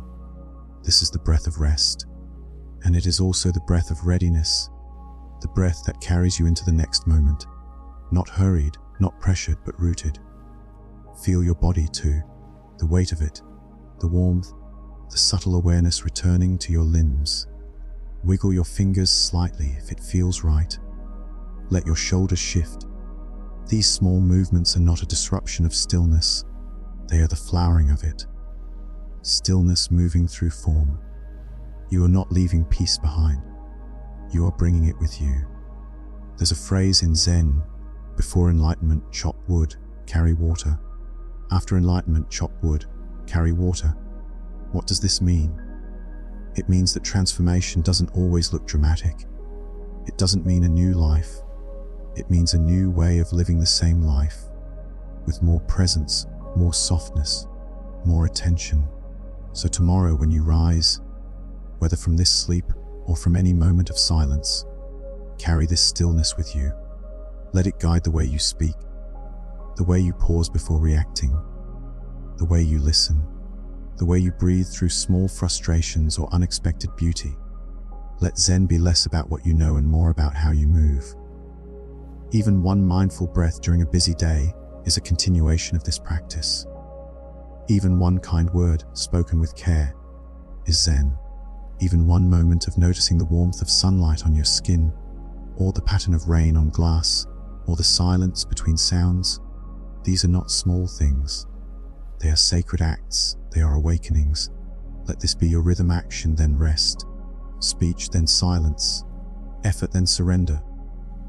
Just as night follows day and day follows night, your life becomes a dance between doing and being. Each informs the other, each nourishes the other, each makes the other possible.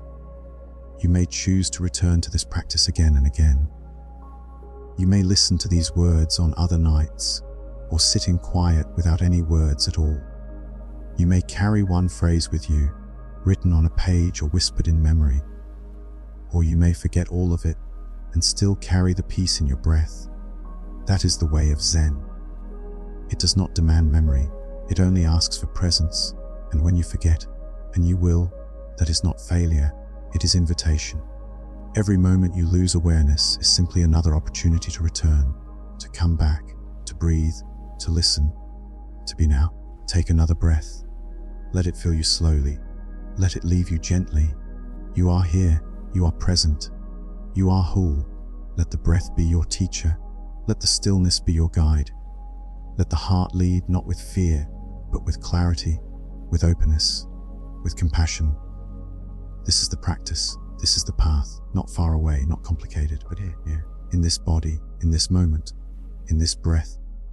Soon, we will reflect on compassion, the way it arises from stillness, how it heals not just others but the one who offers it, and how it becomes a daily act of presence and love. Compassion is not something we perform. It is something we remember. It is not an obligation or a task on a list. It is a recognition, a seeing of ourselves in others, a softening toward the pain of the world and the pain within ourselves.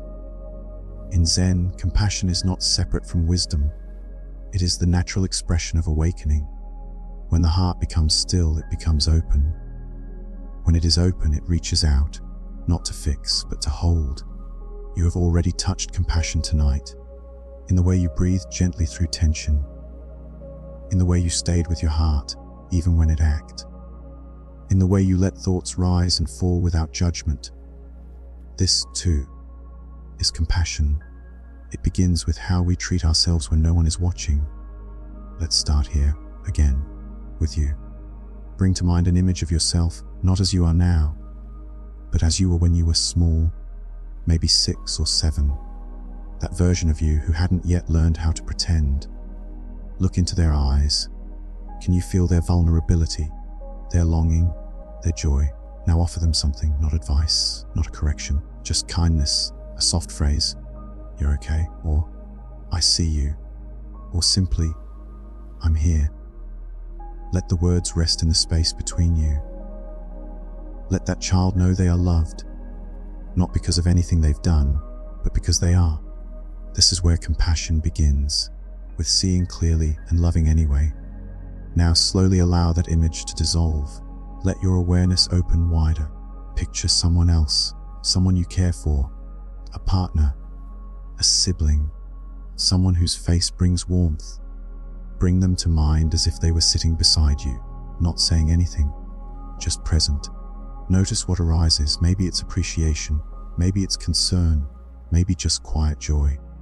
Offer them your compassion, not by fixing anything, but by simply being with them. In your mind, say to them, "May you be safe, may you be at ease, may you feel loved."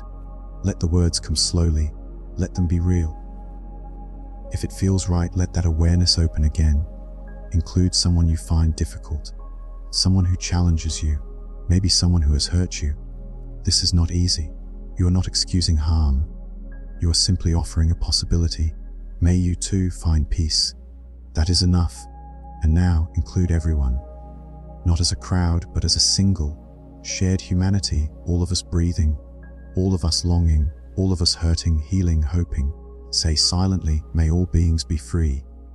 May all beings know peace. May all beings be held in compassion. Let the words echo out like ripples on a lake. Let them move through time and space. Let them return to you. Compassion is not just an emotion, it is a practice, one that we live, one that we offer, not perfectly, not always easily, but sincerely. Zen compassion is quiet. It doesn't shout, it doesn't demand recognition. It might look like pausing before reacting, listening when you want to speak, offering silence instead of solutions, holding space for another person's truth, or simply breathing through your own pain without judgment. Even now, as you rest here, you are practicing compassion toward yourself, toward the world. You are tending to your own heart so that you may meet the world more gently tomorrow. And when the world feels too loud, too fast, too hard, remember this.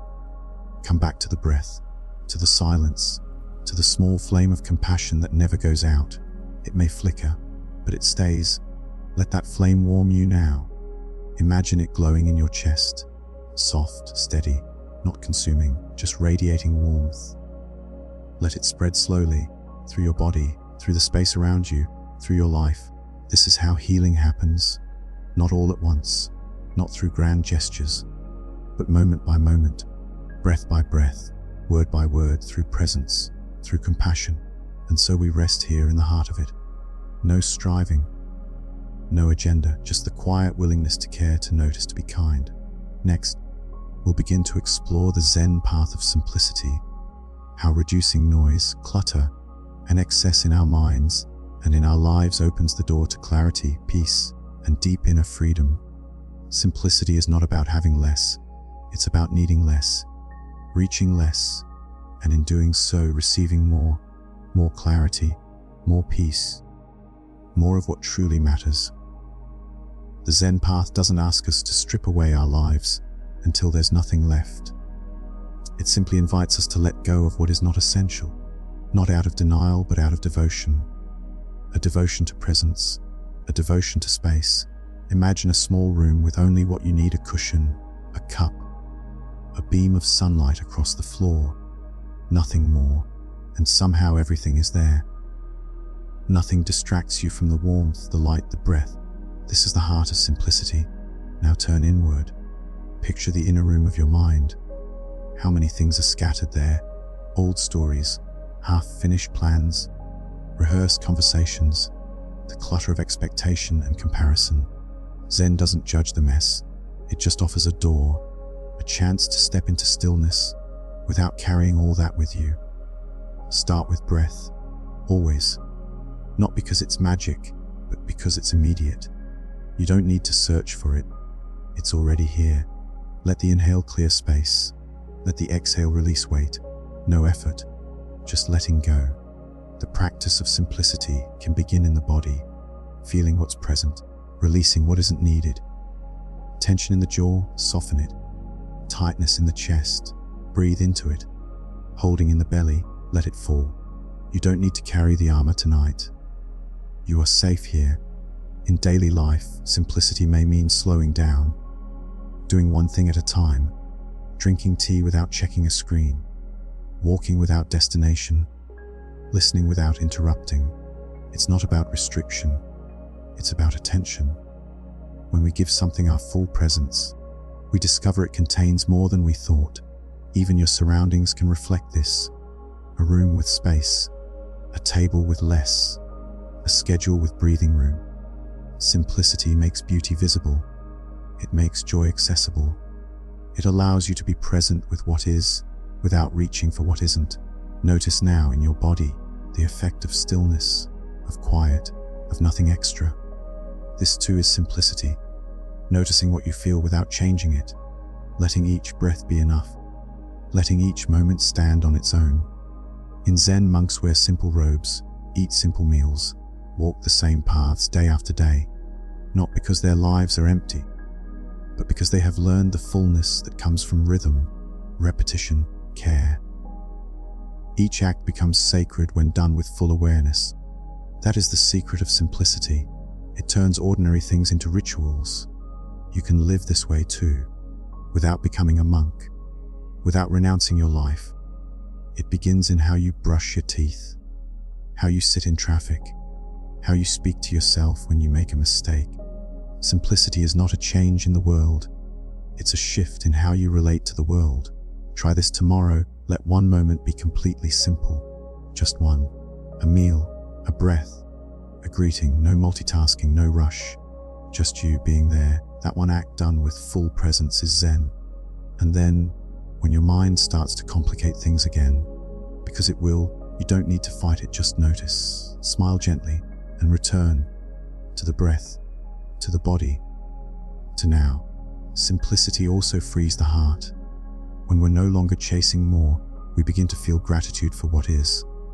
The shape of a tree, the rhythm of rain, the softness of sheets, the kindness of a stranger. These small things begin to shine because we are no longer looking past them. As you lie here, feel into that simplicity, this moment, this breath, this heartbeat, nothing extra, nothing missing. You don't need to be more than you are.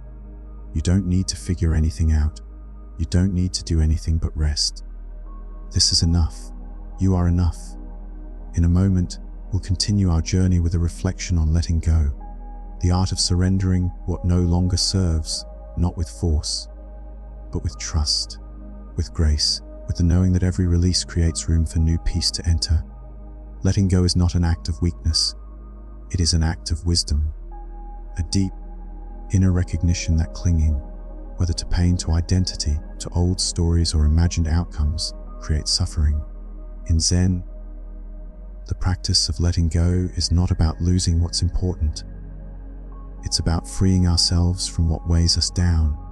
It's about setting down the unnecessary so we can finally move freely, breathe deeply, live clearly.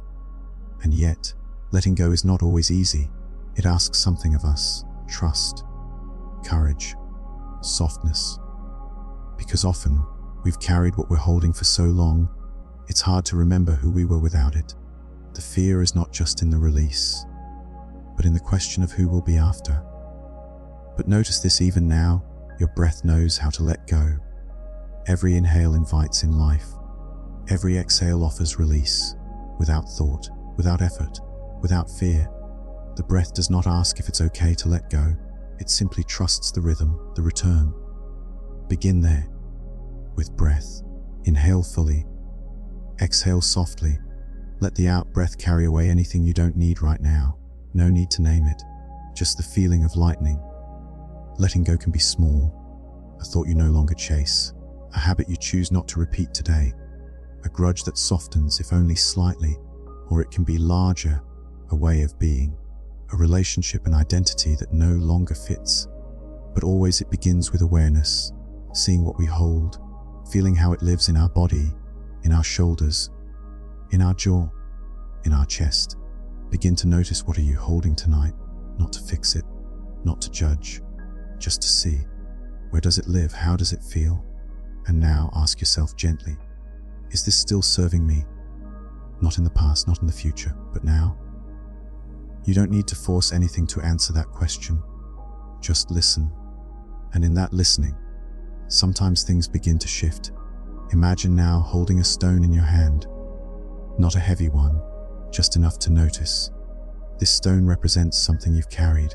Maybe fear, maybe a memory, maybe the pressure to be someone other than who you are. Feel its shape, feel its weight. And now picture yourself standing beside a river. The water is moving gently, steadily. You reach out, you open your fingers, and the stone falls into the current. No splash, no struggle. It simply leaves your hand, and you remain still here, still breathing. Letting go is not erasing, it's not forgetting. It's choosing not to carry what is too heavy for the road ahead. What you release doesn't vanish, it transforms. It becomes part of the flow, Zen teaches that everything is impermanent, every thought, every moment, every wound, every joy. And in that impermanence, there is great peace.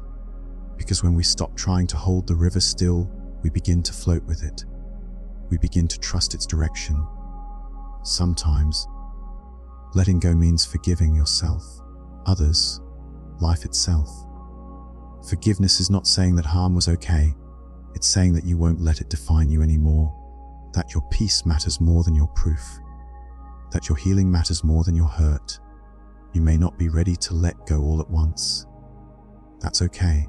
Let go in layers, in small decisions to soften, to release one thought, one fear, one clenched fist at a time. And when you do let go, when even a sliver of tightness leaves, you'll feel it in your body, in your heart, in the silence that follows, a silence that says, yes, this is the way. So rest now, let the breath guide you deeper, let the body sink further, let the mind rest in the space that's opened. There is nothing to prove, nothing to chase, nothing to hold, just this breath, just this stillness, just this moment free. Next, we'll explore presence, not just as a concept, but as a felt experience. How being fully here, with whatever arises, becomes the doorway to freedom, connection, and true peace. Presence is not something we acquire. It is something we return to, something we uncover. Beneath the layers of thought, of planning, of remembering, of worrying, there it is, always waiting, always whole. Zen doesn't ask us to become someone new. It simply invites us to be here, fully as we are. So take this moment, this very breath, and feel into it. No effort, no searching. Just noticing the way the air enters your nose, the slight lift of your chest, the quiet pause at the top of the inhale, and then the fall, the soft, surrendering exhale. Feel that. That's presence. Not something you need to perform, just something you allow.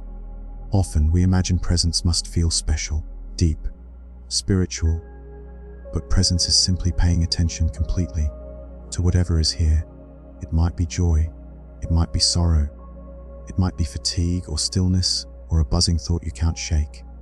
Presence doesn't push it away. It says, yes, this too. And in that, yes, something softens, something begins to trust. When we resist what's here, we create tension. But when we meet it, just meet it, without judgment, we begin to shift. The pain may not vanish, but we're no longer alone with it. We're no longer fighting ourselves. This is one of the most radical acts in Zen. To be with things as they are, not as we wish they were, not as we fear they'll become, but as they are right now. Look around you, if your eyes are open, or sense the space if they're closed. What is here? The weight of your body, the rhythm of breath, the quiet hum of the room, the rise and fall of thought, all of it, part of the moment. And this moment is enough. That's hard to believe sometimes. In a world that moves fast, that measures worth in speed and productivity. But the deepest peace comes not from doing more. It comes from being more fully where you already are. You may be lying down now, your body still, and yet presence is alive. The mind might wander, that's okay. Notice that wandering, that noticing is presence too. You don't need to silence the mind to be here. You don't need to feel a certain way. You just need to notice, to return, again and again. Each return is a victory, a soft one, a gentle one, but a victory nonetheless. Zen calls this beginner's mind, the mind that sees freshly, without assumption, the mind that meets each moment like a guest, not with control, but with curiosity. You can carry this with you, into your day, into your relationships, into your work. To be present with someone, not just physically, but truly, is one of the rarest and most beautiful gifts you can offer. It says, I see you. I'm not waiting for you to change. I'm here, now. You can offer it to yourself too. Presence with your own heart, with your body, with the small ordinary things. Washing your hands, drinking water, feeling the sun on your face. These are not interruptions to presence. They are the path. In deep presence, we begin to feel something larger, quiet connection, a belonging to the moment, to ourselves, to everything. There is no need to force it, just stay here with the breath, with what you feel, with what you hear, even now. Your awareness is shifting, deepening, noticing the space between words, the warmth in your chest, the gentle pull of gravity. These are signs that you are here, and when you drift away, as we all do, you now know how to return, not with frustration, but with compassion, with simplicity, with the breath. This is the core of Zen presence. It's not grand, it's not distant, it's this moment, this breath, this heartbeat. And so we'll continue, moving now into the quiet heart of acceptance. How welcoming what is, exactly as it is, can become the doorway to freedom and peace, even in the most difficult of times.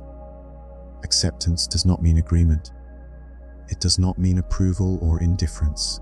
It means allowing things to be as they are, without resisting reality. Not because we're passive, but because we recognize the futility of fighting what already is. In Zen, acceptance is not giving up, it is waking up. So often, our suffering is not in the situation itself, but in our resistance to it. This shouldn't be happening. I shouldn't feel this way. Things should be different.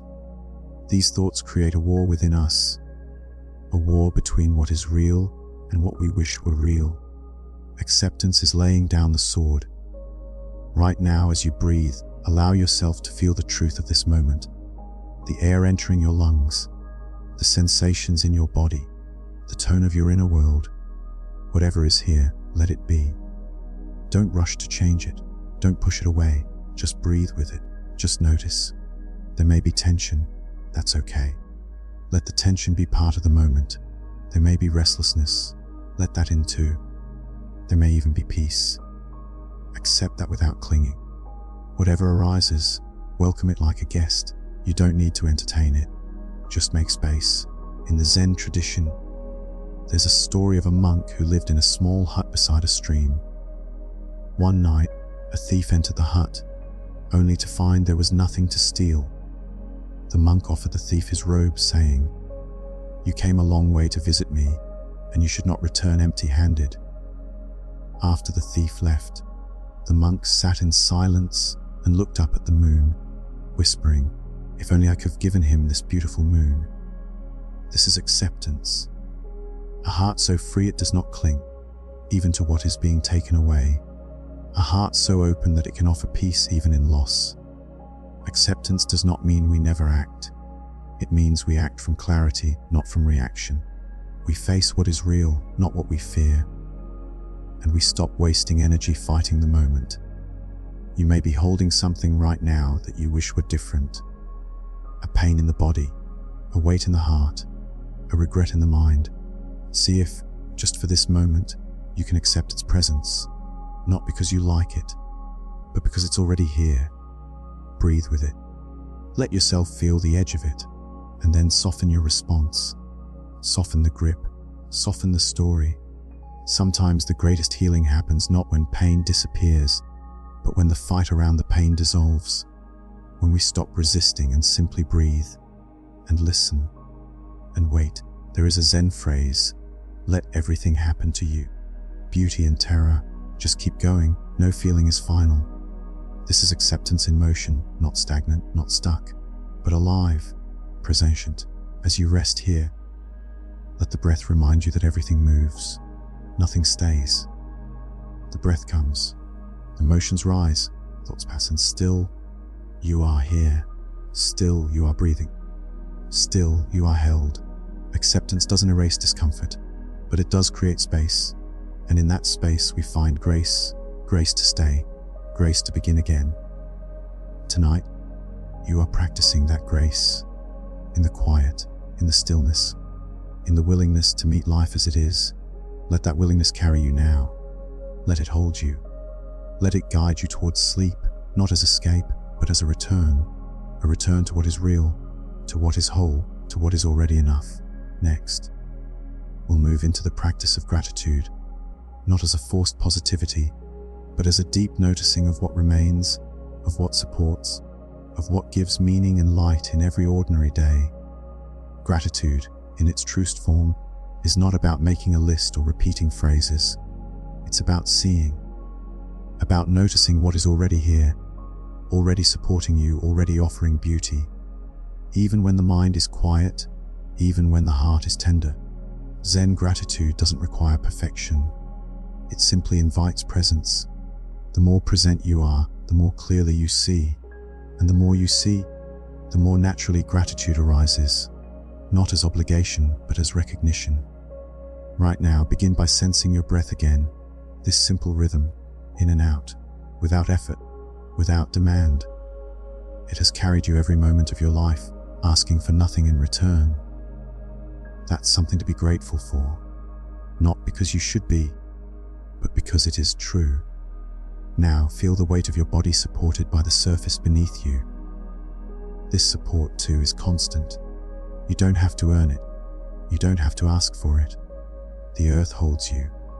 Even as you rest, even in silence, you are held. This is the nature of true gratitude. It begins when we recognize the ordinary as extraordinary, when we remember how much is quietly sustaining us, how many moments of care, of warmth, of connection have brought us here. Think now of one such moment. It doesn't have to be dramatic. Maybe a kind word from a stranger, the feeling of sunlight through a window, the way tea tastes on a cold morning, the laugh of someone you love. Let that memory rise. Let it fill you, not with nostalgia, but with appreciation, with acknowledgement. That happened, that mattered. And now think of your own resilience. Not as a story to praise, but as a quiet truth. You have lived through so much. You've carried things, let go of things, survived things. You've loved, lost, waited, healed. And still here you are, breathing, listening, softening. Gratitude can live there too, in that space where we honor not just what we've received, but what we've become. Not just what we have, but what we've known, what we've lived, what we've learned. And yes, there is always more we could want. That's the nature of the mind. But right now, feel into what is enough. The breath, the quiet, the warmth in your chest, the safety of this moment. For just now, let that be enough. Zen doesn't ask you to pretend everything is okay. It simply reminds you that within every moment, even the hard ones, something worthy of gratitude is present. A breath, a pause, a beginning, a chance to return. Feel that now in your body. Gratitude is not just a thought. It's a sensation, a softening in the heart, a loosening in the shoulders, a warmth in the belly. Let it spread, let it settle. You don't need to name it, just allow it. And if tonight has been difficult, if sleep has been slow to come, or the mind has been restless, know that even then, your willingness to show up, to listen, to be here, is something sacred. You've offered yourself this time, this care. That too is worthy of gratitude. In this stillness, let yourself feel the presence of everything that supports you, seen and unseen.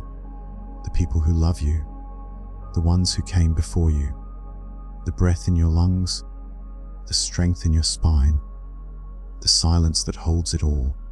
You don't need to do anything more. Just rest in the knowing that gratitude is here. Not because you reached for it, but because you'd opened to it, and it arrived. Soon we'll continue into the deep calm of equanimity, how to hold both joy and sorrow, comfort and difficulty, with balance and grace, the way a mountain stands through all seasons. Equanimity is the steady flame in the center of the storm. It is not cold or detached, but calm and open. A kind of strength that doesn't come from control, but from balance. From the ability to be with what is, whatever it is, without clinging or pushing away, without needing the moment to be different before we can feel peace. In the Zen tradition, equanimity is like a deep, still lake. The wind may ripple its surface, but the depth remains undisturbed. Life continues to bring waves, of joy, of sadness, of uncertainty, of beauty. But the heart, practiced in equanimity, meets them all with evenness, with steadiness, with breath. Right now, feel your own inner stillness. Not silence, not emptiness, but steadiness. Feel how the breath comes and goes without needing anything from you. Let it remind you that calm does not mean absence of feeling. It means presence with feeling, without losing center. You may reflect on a moment when something unexpected happened, an obstacle, a delay, a word you didn't expect to hear. In that moment, what was your first response? Was it tightness? Was it resistance? It's human to react. Equanimity doesn't judge that. It simply offers another path. The path of staying, of softening, of breathing, of listening. And when joy comes, yes, even joy, we practice equanimity there too. We savor it deeply, but we do not cling to it. We let it pass through us like sunlight. We smile, we feel, and we allow it to change. Because everything changes. This is not sadness, it is truth. And in truth, we are free. Take a breath now. Let it rise. Let it fall. That is equanimity, this natural rhythm. Not forced, not controlled. Just allowing, just returning. There's a saying in Zen, the obstacle is the path. This doesn't mean we should seek suffering, but it reminds us that peace is not found by avoiding life, but by meeting life fully as it is. Even when it's hard, even when it's not what we wanted. Equanimity is what allows us to sit with grief without being consumed by it, to hold uncertainty without rushing for answers, to let others be as they are without trying to fix or change them. It's what allows us to love with an open hand, not a closed fist. Feel that now. Imagine your heart as a wide sky. Thoughts are clouds, emotions are weather. They come, they go, but the sky remains expansive, open. This is equanimity. It doesn't mean indifference. In fact, it creates more room for compassion. When we're no longer overwhelmed by every shift in emotion, we can be truly present with others and with ourselves. We listen more deeply. We respond more wisely. We live more gently. There will be times when equanimity feels far away, when the storm is too loud, too close. That's okay. In those moments, just breathe, just return. You don't have to force calm. Just remember it's possible. And over time, this becomes a refuge, a place you can return to again and again, not to escape life, but to be fully alive within it, with your feet on the ground, with your breath steady, with your heart open. Right now you are practicing, you are planting the seed of equanimity, and it will grow, not through striving, but through presence, through repetition, through kindness toward yourself in every step. Let this calm stay with you. Let it settle into your bones. Let it rise with you tomorrow. Let it carry you gently through whatever comes next. Soon, we'll move into the practice of loving kindness, the quiet offering of warmth to ourselves and to all beings, even those we find difficult to love. Not as an idea, but as a living, breathing act of the heart. Loving kindness begins with a whisper, a quiet thought, a gentle intention. May I be safe, may I be well, may I be happy. It does not demand that we feel warm and generous in every moment. It simply asks that we begin, that we turn the heart, just slightly, in the direction of compassion. And we start with ourselves, not because we are more important, but because we so often forget. We forget that we too are worthy of care, of forgiveness, of tenderness. So now, in this quiet space, offer these words inward, gently, sincerely. May I be peaceful. May I be free from suffering. May I be at ease. Let the words repeat in your mind, slowly, like waves lapping the shore. No need to force emotion. The words themselves carry power. Let them settle into the heart. May I be safe. May I be well. May I live with ease.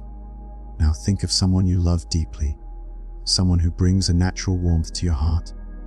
Picture their face, sense their presence, and offer the same words to them, not because they need fixing, but because you wish them well. May you be safe. May you be well. May you be happy. Let that feeling grow. Let it move outward, to a friend, to a teacher, to someone who's helped you in small ways, then to someone neutral, someone you don't know well but who shares this life with you, a stranger, a passerby. May you be peaceful. May you be free from suffering. May you live with ease. And now, stretch your heart further. Imagine someone you struggle with, someone who challenges your patience or touches your pain. You don't need to excuse their actions. You don't need to pretend things are different. You're simply recognizing their shared humanity, their longing to be happy, their wish to be free from suffering. And from that understanding, offer these words, quietly, sincerely. May you be safe. May you be well. May you be at peace. You may feel resistance. That's okay. Let it be part of the practice. Loving kindness isn't always comfortable. It is an act of courage, a willingness to soften in a world that often tells us to harden, a way of choosing connection over separation, moment by moment. Now, imagine this circle expanding, from those you know to those you've never met, from those nearby to those across oceans. Every face, every story, every struggle, all longing for safety, for happiness, for ease. May all beings be safe. May all beings be well. May all beings be free. And bring the circle back to yourself now. You are part of this great web of life. Your heart, too, is worthy of love. Your suffering, too, matters. Your healing is not selfish. It is part of the healing of the world. So rest here in this space of gentle kindness. Let the breath move softly. Let the body relax more deeply. Let the warmth of intention wrap around you like a blanket. Even if nothing dramatic shifts, even if you don't feel anything grand or profound, know that something subtle is happening. Loving kindness shapes the heart. It softens the edges. It plants seeds. And those seeds, in time, become compassion, patience, joy. So breathe and know that this practice travels with you, into your days, into your words, into the quiet ways you show up for others, into the quiet ways you show up for yourself. Next, we'll move into the nourishing silence of interbeing, the deep Zen understanding that there is no separate self, that everything is connected, that we are already held in the great net of life. Interbeing is the wisdom that nothing exists in isolation, that there is no you without everything else. The air you breathe was offered by trees. The food you eat comes from the soil, the sun, the rain, the hands of others. Even your body, your eyes, your skin, your heart, comes from the gift of ancestors, of generations past. Zen teaches us that we do not end at the edges of our skin. We are the sky. We are the stream. We are the child crying in a far-off land. We are each other. Let that understanding enter your body now, not as a concept, but as a feeling. Breathe in. Feel the presence of the world within that breath, the wind, the oceans, the leaves. And as you breathe out, feel your offering to the world, the warmth, the care, the life you carry within you. You are not alone. You never were. Even when we feel separate, even when the mind tells a story of isolation, interbeing is quietly present. It's in the way your foot touches the ground, the way your breath moves in rhythm with unseen air currents, the way your mood is lifted by someone else's kindness, or shaped by a song or a memory. We are woven together in ways too subtle and too vast to fully comprehend, and this is not just beautiful, it is a responsibility. Because to harm another is to harm ourselves. To heal ourselves is to heal a thread in the great tapestry of life. When we live with this awareness, compassion flows more freely, patience deepens, the heart opens in recognition.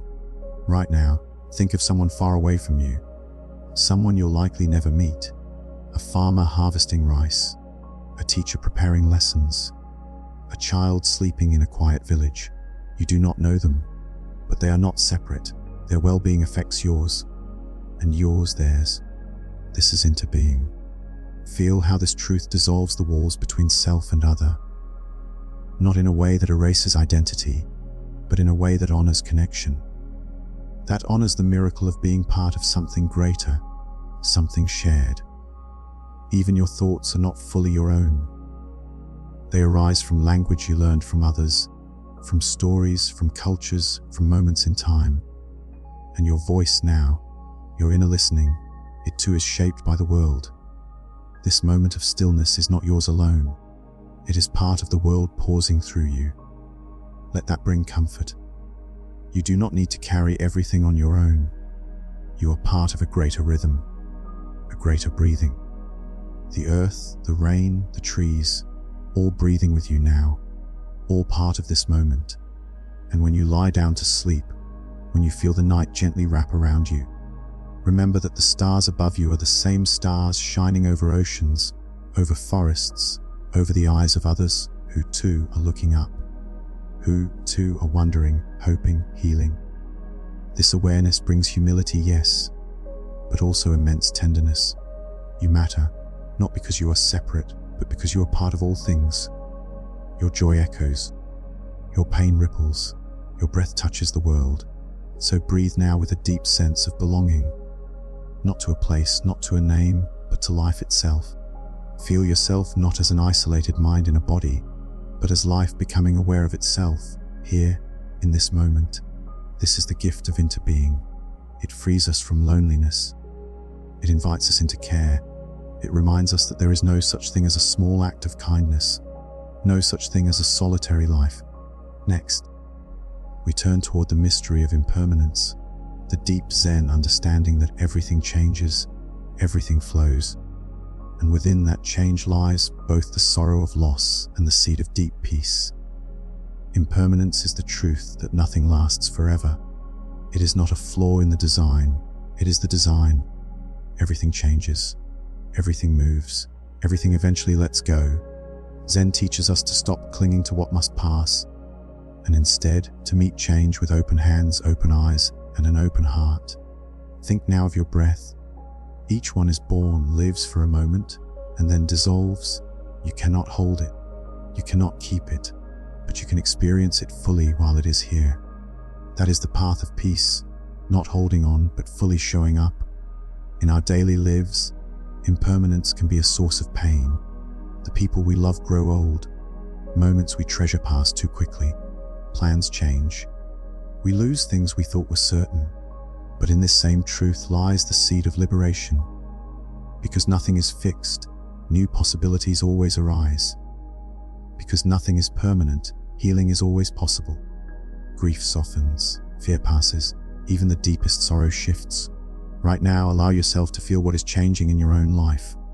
Perhaps something small, a habit, a season, a relationship, or something large, a transition, a letting go, a beginning you didn't expect. Can you soften around it rather than tighten? Can you honor its truth without resisting? In Zen, we sometimes say, this too will pass. It's not a dismissal, it's a reminder. A reminder that joy is precious because it won't stay. That pain is survivable because it won't stay. That life is alive because it moves. There's a story of a king who asked the wisest monk in the land to give him a single phrase that would be true in every situation, something that would bring perspective to both celebration and despair. The monk returned with only 5 words: "This too shall pass away." And the king, upon reading it, wept, because he saw the truth of it and the mercy of it. You can feel that mercy now in your own breath. Each inhale arises, each exhale dissolves, just like thoughts, just like feelings, just like days. You are not stuck. Nothing is permanent. Even the heaviest clouds drift. There is beauty in this impermanence. The cherry blossoms bloom only for a few days. The song ends, the candle burns down, and that is what makes them sacred. Because we cannot keep them, we learn to truly see them, truly feel them, truly be with them while they are here. Let that inspire your presence now. What moment are you living that will never return?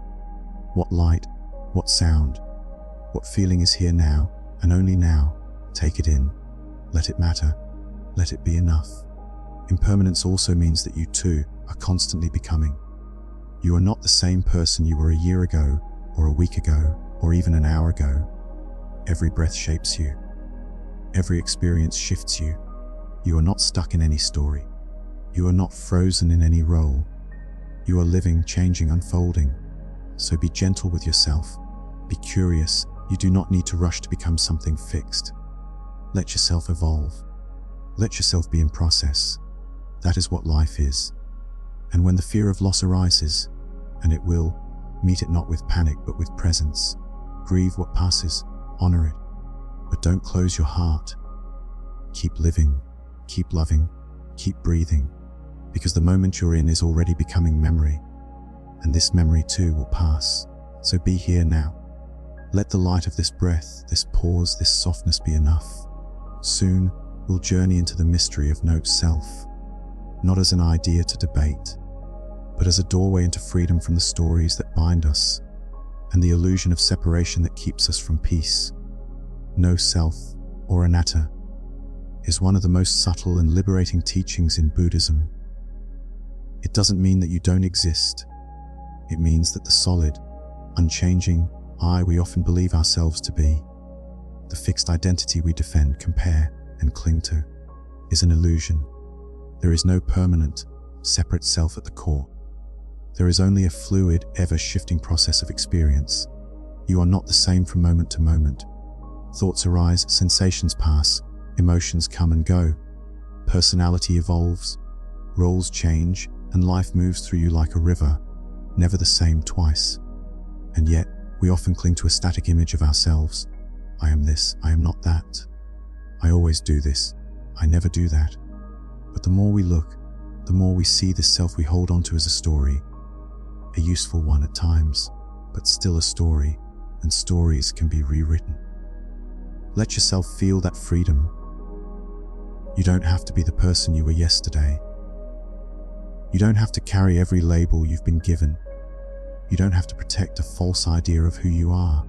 There is a quiet relief in this, because if there is no fixed self, then there is no self to defend, no self to prove, no self to judge harshly.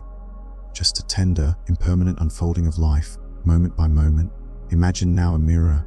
It reflects whatever passes before it, a flower, a face, a flame. It doesn't hold on to any of them. It doesn't resist. It just reflects. That's what your awareness is like. It receives, it reflects, it moves on. You don't have to fix your identity in any one shape. You can just be present with what is and let it go. And yet, even knowing this, we often feel afraid. If I am not this story, then what am I? What anchors me? The answer in Zen is nothing and everything. You are not a thing, you are a process, a flow, a dance of causes and conditions. And that means you're also not alone, because everything that makes you comes from the world, comes from others, comes from life. This dissolves the wall between self and other. Your pain is not isolated. Your joy is not separate. Your thoughts are not entirely yours. We are breathing through each other. We are shaping each other. And in that, we find belonging. Take a moment now to notice the stream of awareness, the way it moves, the way it holds sound, sensation, thought. You are not any one of these things. You are the space they move through, the sky, not the weather, the silence, not the noise. And when you feel stuck in a role, in a habit, in a fear, in a name, remember this truth. Note self doesn't mean nothing matters. It means everything is open. Everything is possible. You are not locked in. There is deep peace in letting go of the illusion of control, of accepting that you are not the author of every thought, not the owner of every feeling, not the solid me behind the curtain. You are the unfolding, you are the mystery being lived. This doesn't mean we don't care. It means we care more wisely. We care not from ego, but from connection, not from image, but from presence. And in that, we find compassion, not just for others, but for ourselves. Because when you are not fixed, you can be gentle, you can change, you can rest. No self is not a cold absence. It is a doorway into intimacy with all things. It's the recognition that we are not trapped behind a wall of selfhood. We are the field, the openness, the possibility. So now, rest in that spaciousness. Breathe it in. You don't have to be anything. You don't have to hold on. Just be here, just be. Next, we'll move into the quiet depth of present, moment awareness. The simple, sacred practice of arriving fully where we are, in body, in breath, in heart. Presence is the doorway to peace. It is not a distant ideal, not a mystical achievement. It is simply being here, fully, gently, deeply, in this breath, in this moment. Zen does not ask you to escape the world, but to arrive in it, to stop running towards something else and return to what is already here. Notice the texture of this moment, the sounds that come and go, the rhythm of your breath, the weight of your body resting. You don't have to change anything. You don't have to fix or force.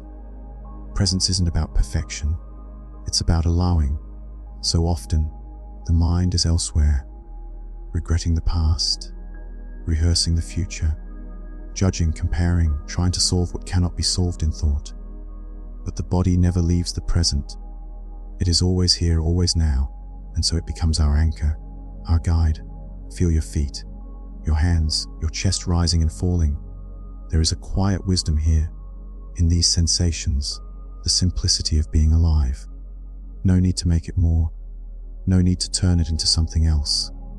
Presence is not something you achieve. It's something you return to, again and again.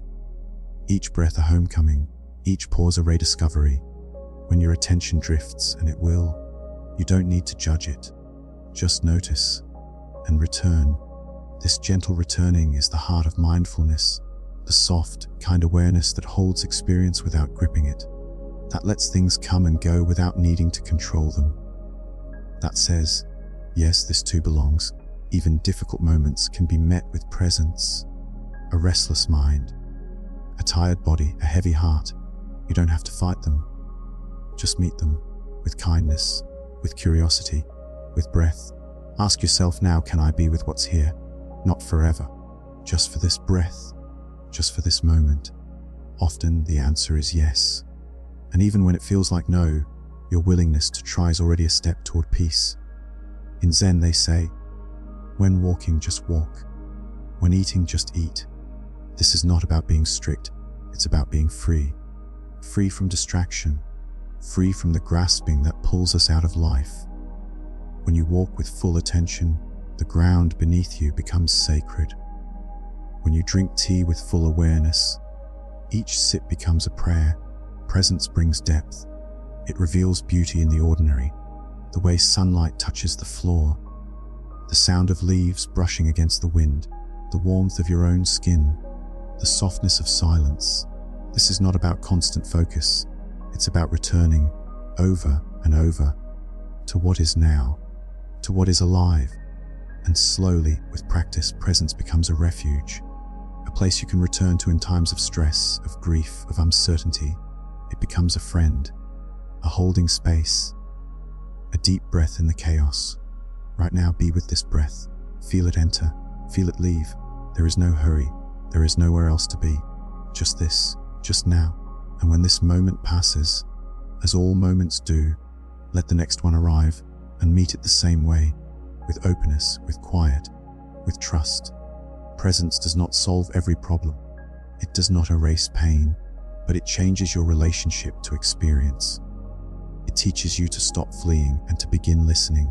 It teaches you to live, not later, not when things are better, but now. And in that living, you will find a kind of peace that no outer condition can give or take away. A peace that arises from being here, fully, honestly, tenderly. Next, we'll explore the deep Zen practice of surrender, of letting go not just with the mind, but with the heart. Letting go of control, of resistance, of striving, and discovering the quiet power that waits in acceptance. Surrender is often misunderstood. It doesn't mean giving up. It doesn't mean weakness or passivity. In the language of Zen, surrender means release. It means letting go of our grip on how things must be and learning to meet life as it is, without clenching, without bracing, without resistance. Imagine now that you're holding a stone in your hand, tight, unwilling to let it fall. That tension of holding, of control, is what the mind so often does. It clings to plans, to identities, to expectations. It tries to shape the future, to rewrite the past. But in surrender, We open our fingers. We allow the stone to drop, and we discover that in letting go, we are not left empty. We are left free. You don't need to control the river. You only need to stop fighting the current. Zen teaches that peace is not found by force, but by allowing, by softening, by trusting the movement of life, even when it's not the movement we wanted. Feel now the places in your body that hold tension. The shoulders, the jaw, the stomach. These are often the places where the body mirrors the mind, tight, guarded, resistant. And with each breath, you can soften. You can allow the ground to hold you. You can release your grip, if only a little. Surrender is an inner act. It is saying yes to the moment, even when it's not what we wished for. It's the deep wisdom of allowing what is here to be here. Not because we agree with it, not because we enjoy it, but because it is what is. This doesn't mean you don't respond. Zen is not about passivity. It's about clarity. When you stop resisting what's already here, your response can come from a deeper place, not from panic, not from ego, but from presence. Think of a storm. If you stand rigid against it, it breaks you.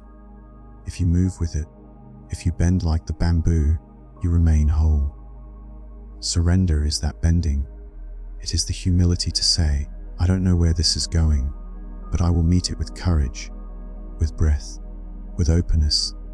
And in that, something softens, something deep relaxes, because you realize you don't have to hold it all. You don't have to carry the weight of the world. You only have to be present to the step you're in. In moments of sorrow, surrender allows grief to move through. In moments of joy, surrender allows us to receive fully. In moments of fear, surrender reminds us that safety does not always mean control, but connection, presence, trust. Let yourself surrender now, just a little, to the breath, to the stillness, to the fact that you are here and that this moment is already happening. You don't have to fix it. You don't have to chase anything. You are enough in this breath, just as you are. Notice how surrender feels in your heart. Not as defeat, but as opening. Not as loss, but as space. The space to breathe. The space to feel. The space to be human. And when you forget, because we all forget, just come back. Back to the breath. Back to the body. Back to the place where letting go begins. Gently, kindly, without judgment. There is a Zen koan that asks, can you let go of everything? Not as a command, but as an invitation. An invitation to explore what happens when we stop clinging. What happens when we stop pushing. What happens when we let life flow just for a while, without our interference. And what we often find is this: beneath the resistance, beneath the effort, there is peace. A quiet, unwavering peace. Not because everything is perfect, but because we have stopped trying to make it so. We've allowed ourselves to be held by the mystery, to be breathed by life itself. Soon, we'll turn toward compassion, not just as an ideal, but as a living, breathing practice. Compassion for others, compassion for this moment, and most of all, compassion for yourself. Compassion begins with seeing clearly. It's not about fixing or rescuing. It's about being present with pain, ours and others, without turning away, without judgment, without hardening the heart. Compassion is the courage to stay, to feel, to hold space. In Zen, compassion and wisdom are not separate. They are two wings of the same bird. When we see through illusion, through the stories of separation, we naturally feel more connected. And in that connection, compassion arises, not as a duty, but as a response, a natural flowering of the heart. Think of someone you love, not because they are perfect, but because your heart recognizes their humanness, their struggle, their beauty, their longing. Compassion is extending that same tenderness to everyone, even those who are hard to love, even yourself. Yes, especially yourself, because self-compassion is not indulgence, it is necessity. It is how we heal. It is how we begin again. When you turn your kindness inward, you soften the harsh voice inside. You stop demanding perfection. You allow yourself to be real, to be growing, to be trying to be enough. Take a moment now. Place your hand over your heart if it helps. Feel the warmth there, the steady rhythm. This is your life, unfolding moment by moment, and it is worthy of care. You've been carrying so much. Worry, responsibility, old stories, pain from the past. Let yourself be gentle with that. Let yourself offer the words, "It's okay, I see you. I'm here." Sometimes compassion means doing less. Saying no, taking rest, honoring your own limits. It means acknowledging that you are a living being, not a machine, that you deserve the same care you offer others. And at other times, compassion asks us to reach out, to show up, to offer presence, not to solve someone's pain, but to say, "You're not alone." That simple presence, that listening, that shared breath can be everything. The world is aching in so many ways, and yet there is still beauty, still kindness, still the possibility of meeting suffering with love. Every time you pause to care, you bring light. Every time you choose tenderness over judgment, you shift the world. Let yourself feel that ripple, that quiet power. Compassion is not loud, but it is strong. It holds steady when things fall apart. It keeps us human. And it begins always right here, with this breath, with this heart, with this willingness to be kind, not later, not when things are easier, but now. Imagine now the vast sky of your awareness. And in that sky, let compassion be like the sun, warm, steady, touching all things equally. There is no need to earn this warmth. There is no one outside of its reach, not the parts of you that struggle, not the people who hurt, not even those you don't understand. Compassion is not agreement. It's not permission. It is recognition. That beneath all stories, all masks, we are made of the same earth, the same breath, the same longing to be safe, to be seen, to be loved. So as you breathe, let that truth settle into you. May I be kind to myself. May I meet this moment with compassion. May all beings be held in tenderness. And let those words echo quietly in your heart, not as a wish, but as a practice, a way of being, a path that continues. Next, we'll reflect on impermanence, the soft truth that all things change, and how that awareness can bring clarity, peace, and deep appreciation for what we have, here and now. Impermanence is the quiet truth that flows beneath all things. Everything changes. The seasons shift. The body ages. Feelings rise and fall. Loved ones come and go. Even the breath you're taking right now, here then gone. This truth can feel unsettling at first, but within it lies a deep, liberating wisdom. In Zen, impermanence is not something to fear. It is something to trust. Because when we remember that all things are passing, we loosen our grip. We stop clinging to what must change, and in doing so, we open ourselves to life as it truly is, fleeting, fragile, precious. Consider the cherry blossom. It blooms for only a short time, and yet, its brief beauty is all the more vivid because of that. The falling petals are not a loss. They are a reminder. Treasure this moment. Let it touch you. Let it move you, because it won't be here forever. Impermanence teaches us to pay attention, to wake up to the now. So often we postpone living, waiting for some better moment, some future ease. But that moment may never come, or if it does, it too will pass. The only place where life truly happens is here, now. This is not a cause for despair. It's an invitation to presence. When you understand that the people you love, the places you cherish, even your own breath, are temporary, you begin to see them with new eyes. You listen more closely. You hold more gently. You say, "I love you," while there's still time. And when loss does come, as it inevitably does, this awareness becomes a comfort. You know you lived it fully. You know you saw it clearly. You know you loved while you could. Impermanence also softens our pain. No emotion lasts forever. Grief changes shape, anger cools, fear eases. The storm always passes, and in its place something new arises.